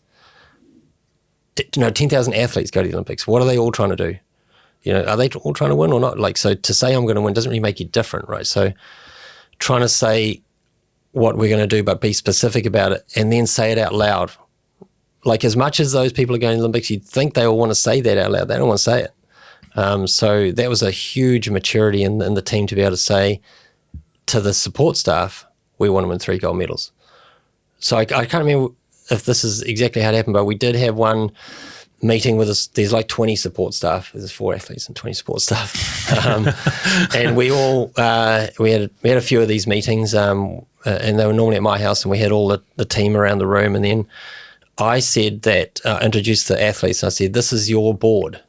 They're not the staff and you're the board, or, they're not your workers. It's the other way around. This is the board, and they're going to set the direction for us.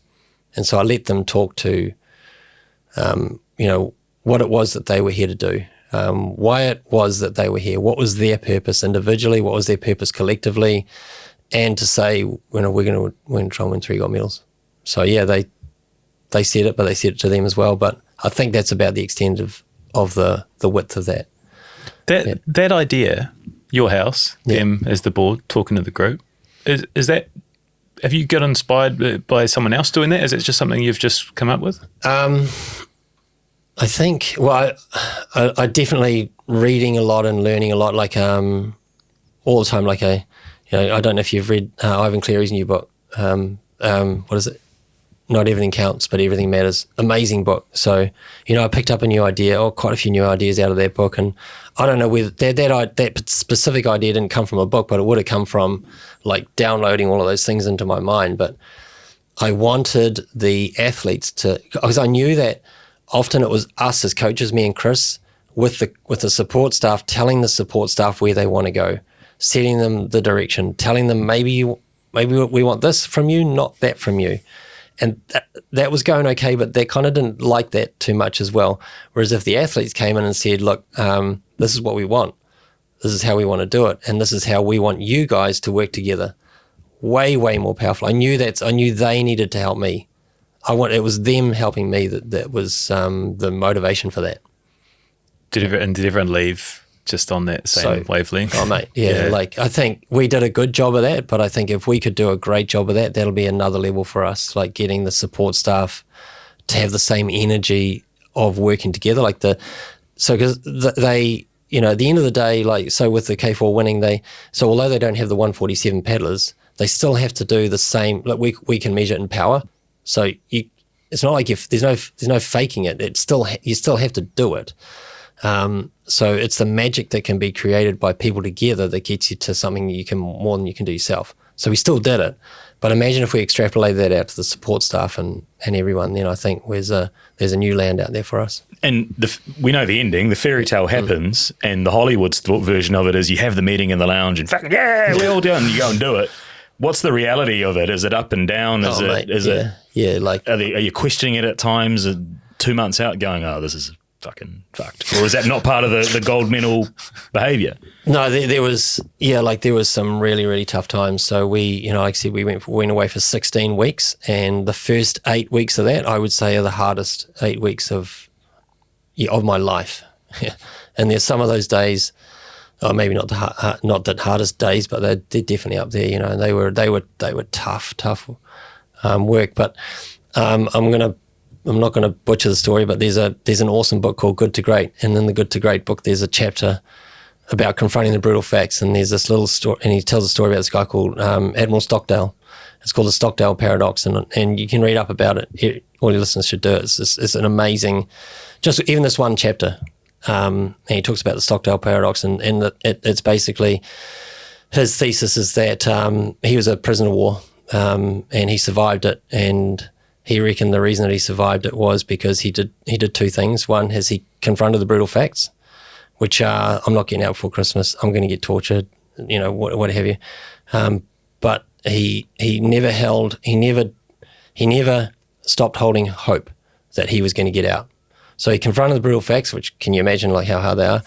But he just stayed in hope. I'm going to get out of this. And so it wasn't that extreme, but the main message was that I knew it was really hard, but I just knew that we could win, and I knew that if we did what we could do and we got out of our own way, I knew that we could win, and I knew that the winning would have been as a chance. The other thing I just knew was that this is a chance in a lifetime. Like, I don't know how long Lisa's going to be around, and you guys and her, you make a good team. So it was just me just being super diligent to the fact that I'm just not letting this go for the team. And so there were a lot of times where I was like, my job here is to make sure I keep us in this optimistic, hopeful mindset that we're going there, guys. As hard as it is, we're going there, and we're going to keep hope alive. So there were hard times, and that kind of the Stockdale Paradox to me captures that 8 weeks that it was hard, but I never lost hope. Yeah, what was it? If you don't mind, what was it? Why was that first 8 weeks so hard? Well, the first, I think a lot of it was just, it was because at that moment in time, it hit everybody how hard the 3 gold medals was going to be. The pressure does funny things to people. So it was pressure, mainly pressure. And so pressure taps into fear, and we got into fear. And it becomes a contagion, right? So if one of us is in fear in this room in this moment, another person might pick it up, and then next thing you know, we're all in fear, right? And Lisa had set a massive task, and she's got to win 3. We're all trying to win 3, but she's got to go out there and do it. She's in the front of the K4, front of the K2. And then she lost that race to Amy in the first World Cup, like really close. And so that, I think we were already a little challenged leading into that moment, and then that moment made it harder. And then she lost again. So now we're in some, she hadn't really lost. So new land for us. And it wasn't so much the losing, it was more the pressure that we were thinking about for the future moments. And then so just a whole lot of challenge and people understanding how to be themselves in a really, really tough environment when you're away from home. Did that feel different that week of the Olympics? Yeah, like I think I felt like we were becoming who we wanted to be as we led in, and then we got to. But man, it's a fine line, eh? You know, you're on and you're off really quickly, and the Olympics is a funny place. You know, like I often think about it's like mountaineering. It's like, you know, when people are mountaineering, they go above 8,000 meters and things change there, eh? That's the Olympics. Some idiot in the cheeseburger McDonald's eating a million cheeseburgers. He's got it in there. Yeah, so people lose their moorings, and I think that what happened at the games was I drove to Paris from Italy, and the team flew. So I had to drive the boats. I drove there.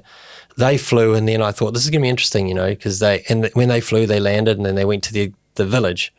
And then you get presented with your you know, your big suitcase with all your uniform, and it's very Olympic-y, you know, and the rings and all that sort of stuff. And I was like, what's going to happen? You know, I knew it was going to be risky, but I knew we had to go through that as well. So then I drove, so I didn't have that experience. I met up with them, and I could tell we'd got a bit splintered.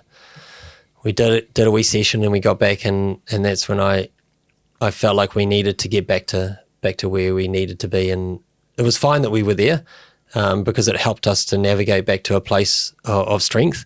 But I sort of said to them, I don't think I said that had happened, but that I knew that there were three things I said that we needed to put our energy into for this week. And then they were exactly like you said, they were that team once we acknowledged that.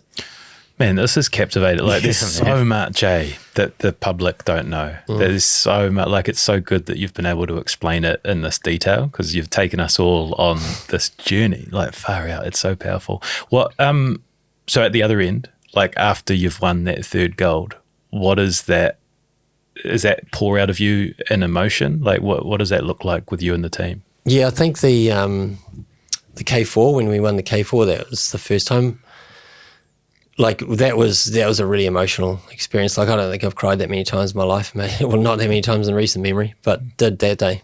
You know, when the team crossed the line, I was like, you know, just it wasn't like it just happened, you know, and it was in the sense that I just got overcome with the feeling of what we'd accomplished. Because, you know, I guess it wasn't lost on me the size of the task, and it wasn't lost on me the work that they did to get to that point.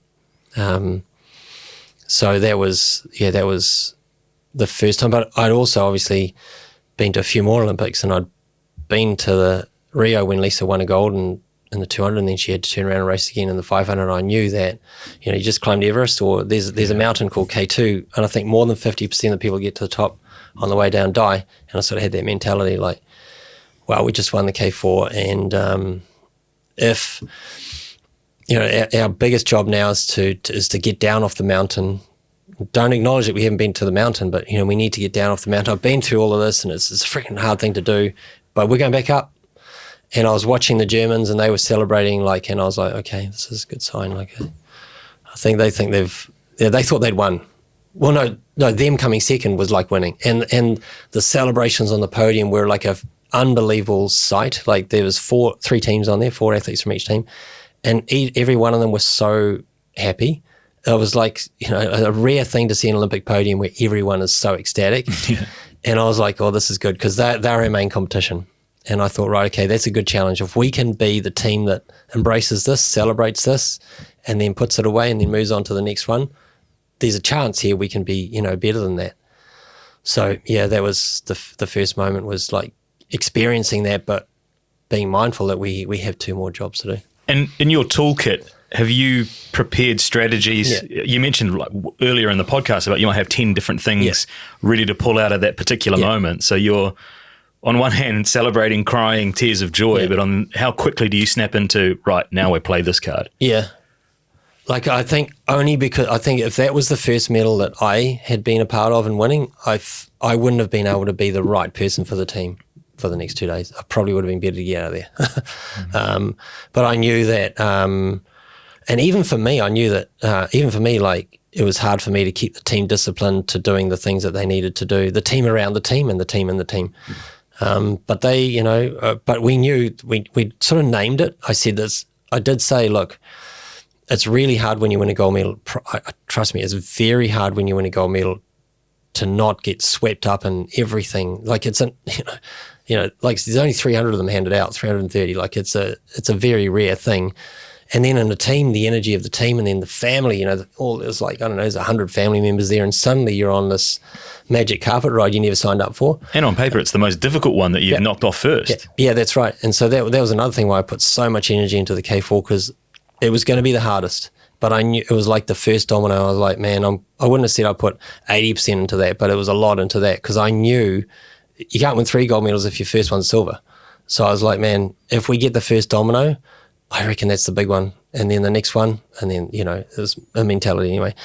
So yeah, just helping. I had a few strategies that I thought of that were going to be helpful for the team, but one of the big ones is just really allowing people space to be able to talk to how they're feeling in this moment, and then we had a really good chat with Lisa and Alicia the next morning where I'd say they were more nervous before the K2 than they were before the K4. And it was really good for them to share that with one another, give some breathing room to that. And then once they got that out, they're like, right, okay, let's go and do it then. And, that was just, that race was out the gate. Well, I'm just sort of like sitting here smiling, but what does it say about Lisa's character? That pressure cooker we talked about, huge goals. She's the last one standing and she does it. 3 gold medals at an Olympics. Yeah.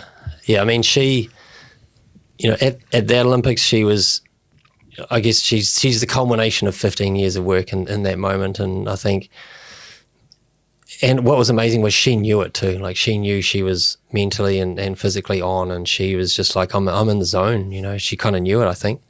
But she was just so complete, physically, mentally and emotionally.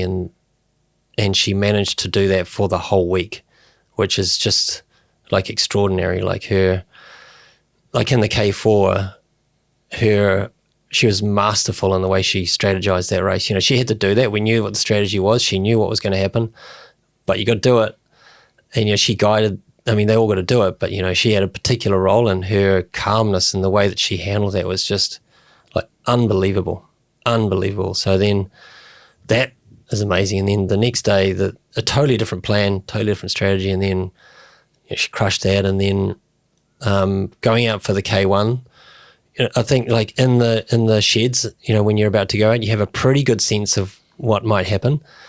And for her, I've never seen her so, before the K1 500, I've never seen her so, I've never seen her so calm.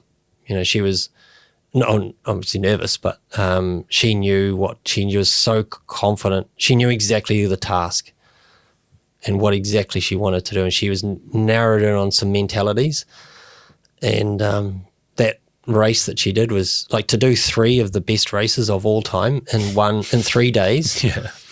And then also within the context, so that's the third race, the K1 500, the third race against the best, one of the best 500 fields ever assembled in an Olympic final, after doing the 2 races the day before, under the most pressure, like the context, and then to also do the best race you've ever done, it's unbelievable, really. So, I think, but she was in the zone, man, and she, I guess what was cool was she also knew it. She was so present. It was wicked. She's in the zone. Yeah. You can see that. She pushes off onto the water. Are you shitting yourself now?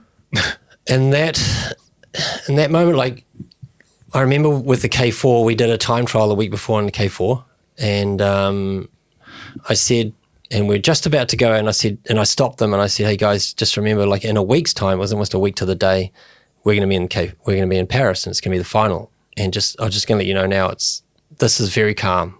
We know, we're clear on the task. You all trust each other. You know the role. Like they're laser focused. I said, it's not going to be the same next week. It's going to be so much harder. The pressure is going to be a lot harder. So just remember that. Don't expect this feeling next week, because it won't feel like this. And then fast forward a week later, and then we're about to go out for the K4, and I actually said, hey guys, do you remember that feeling we had last week? And I said how it'd be different. I said, I don't feel it's any different. I think I feel like you know exactly what you've got to go. And I didn't say you're going to win, but they were so present and so calm. Like, so that was the K4. And then, so I remember saying to Chris, I said, short of winning, I really don't think there's anything else that can happen right now. I knew they were ready. Like, I mean, that doesn't mean they're going to win though, but I just knew that, whereas sometimes we're not going to win today. And then same thing with Lisa when she went out. Like, I remember, I've never done this before, but so on the K1 500 final day, she had a semi-final, and then an hour later she had the final. And I watched the semis and I'd done the analysis, and I was like, yeah, I think you got this, Lisa. But I didn't say anything. But I knew that Tamara was really good. So I was trying to just subtly get her to just be aware that this is not you and Amy or you and Emma. There's a few of you out here, and Tamara's pretty good. But I was trying not to make it like to let her know that Tamara was going to be her biggest threat. But then, so one of the things in terms of the whole 3 gold medals, we gave the other girls who weren't in the boats tasks. So we normally do these warm-ups instead. So instead of me doing it or Chris doing it, I was like, okay, Liv, you're on this job. Tara, you're on this job. And Alicia, you're on this job. And there was like a stretching mat, and I was lying down just on the stretching mat having to sleep. So yeah, I've never been like I was. You're calm, but you're also you're not. I'm nervous, but I'm trying to be calm, trying to understand my own emotions and how they may affect the team. And when she went out, I was confident that she could do it. But I think the main thing in those moments, the main thing you want is like, I want her to be able to do what I know that she can do. That's all that you can really ask for, and that's what happened. What does it look like for you the week after that 4 months and that one intense week and the wins? Like, you're back home with family, are you? Like, how are you decompressing after that? So I guess one thing I've learned is that the week after is a funny week, because I think part of what I learned is like, because you're used to this being around the same people in the same environment, it's very hard to just pluck someone out of the environment, put them in another one and expect to be normal. It's like cold turkey. It's like, getting off the wagon or back on the wagon or whatever it is. So me and my wife came over for the Olympics, which was amazing. And she's such a fan. It was just so awesome for her to experience all of that. And then we actually went to Champagne for a week, and we had some time out to us, and it was definitely the best week after a regatta I've ever had, because it was just so satisfying that what we'd set out to do, we'd done, and the team was so connected together at the end. It's a very rare feeling to be at the end of something and feel not like not coming off a high or anything. It was easy. Yeah, I've never had that before. And it's documented now that Lisa's going to come back. How quickly do you go back into the lab to think about the next theme for the next season, the next cycle? What does that look like? So after, like the morning after, I woke up and I thought, because I thought like that was it for me. I was going to like do something different. Oh, really? Yeah. Yeah, I thought, partly because I didn't want to think about what to do next, because I wanted to give it 100%, and I knew that if I thought I had something else to do, I would. I don't know if I would have given it. I don't know if I would or wouldn't have, but I wanted to just give it every ounce that I had. So then I thought, yeah, that's, and I was pretty confident that I was going to go and do something different. But I remember the feeling I had afterwards, straight away the next morning. Another good question was that's 4. I woke up and I never thought that I would think. I never thought that I'd think this, but I thought, I wonder what's going to happen to the team. What the team, like the team as in the team is an energy that sits between the group of people, and the young girls, like what's going to happen to them? I felt in that moment, I felt like it would have been kind of disingenuous to say, you're off on your own now. I felt like I needed to stay and provide, not some stability, but really like to help as a navigator, to help us navigate the next part of the journey and kind of and stay connected to them as they move on to the next phases, And I had no concept that thought would have even been in my head, so that, and I was like, wow, that's a strange thing. And then, so that led me to thinking, well, I at least need to do, something for the team. And then the rest of it just sort of slowly evolved over time. Yeah. So are you still in the lab thinking about that next theme, or are we? No, we've got it. Yeah, we've got it. Yeah. Which is, but I think we've also got it in the sense that I have a pretty good idea where it probably will get to. But we also have a lot of moving parts which need to kind of land in order for that to happen. So it's kind of pointless saying we want to do this until we have a few more things in place. But I think you have to have an idea about where they might want to go, but not be obsessed by that, and more be like having like a couple of like little waypoints along the way that make sure they stay lined up to your kind of future. Which has been described as your superpower, I think, which is bringing a vision to life through programming and through activity, which the course of this podcast has demonstrated that. Yeah. I mean, I think, and that I think is the role of a coach, is because you are external to that. I mean, it's easier for me to see the potential in others than they can themselves sometimes. But I do think that I am quite good at like looking at what's the potential that could happen when we do it like this, and then maybe knowing, okay, if that's where it might be, I can actually see the steps that we can take. So I think it's hard for people in both dimensions. They can't really see where that might be. And even if they did, they can't actually know the steps, which aren't that hard. They're quite simple things to do. And so then it breaks it down to people to see, okay, yeah, that gold medal that we talked about, wow, it just happened. Yeah, through those basic things that we had to do. It's been a good one, Gordy. It's been a good one. Holy shit, man. I can't remember the last time I was that captivated. Just the storytelling and giving us that detail has been unreal. Is there anything else you want to touch on before we wrap? Well, we're kind of towards the end of it, but and you've answered it without answering it. I wonder if there's anything left on your list that you still want to achieve.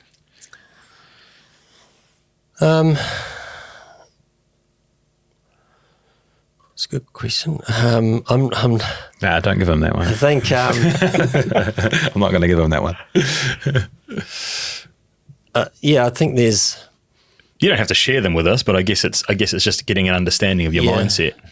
I'd like to. I mean, it depends on what happens after kayaking. Like I think in this kayaking sense, I would love to see how we can help more people to achieve what these guys did by providing them with the best environment or providing them with that environment, and then saying, okay, maybe we can all do more. So I'm excited to see what we can do there, and then also that's with the athletes, but then also with because I'm just one of many in the support staff who are, and we have some of the best, like no doubt in my mind, we have the best of some people in their field in the world, and it will take 10 years before the rest of the world even catch up to some of our guys. So I'm excited to see whether we can assemble that team even better, so that that team is like, I wouldn't say it gives us like absolute insurance of success, but I'd like to be in a position where we can say we've got both of those. That would be pretty special. And then beyond that, going into other environments and trying to apply those principles would be something I'm pretty keen to do. And I'm pretty open to what that might be, because I think when you have like this kind of fixed view of what it might be, you never know. You maybe limit what the opportunities might be. So I'm really keen to see where that might take me. Do you get tapped on the shoulder by other sports and other franchises and other organisations that say, "Hey, come and I think win us a comp"? No, I definitely have had a lot of opportunities to share this with others, but also to learn with others. So there's other people maybe taking on similar tasks that they're also very good at doing, and I like the idea of learning together. And I think that's one thing that Lisa and I have done really well and I learned that from Michael Johnson's coach. Michael Johnson dedicated his book to him and said that, thank you for teaching me to do such and such, but learning with me for the remainder of my career. And I never forgot that. I thought, man, that's something I could embrace with Lisa, and we've learnt together, and I like the idea. Like this guy Chris I'm working with, he's just amazing, and he's a great guy to work with, and I've got more experience than him, but I try and see us as like learning together and then embracing that with the others around me. So sure, I've gone and spoken to others, but I think it works really well when you can like really embed yourselves in with people and then learn together, rather than be the kind of like the expert that shows people the way. Can I ask one more? Yeah, go on. Make it a good one. What do you enjoy more, winning or the process? So I would say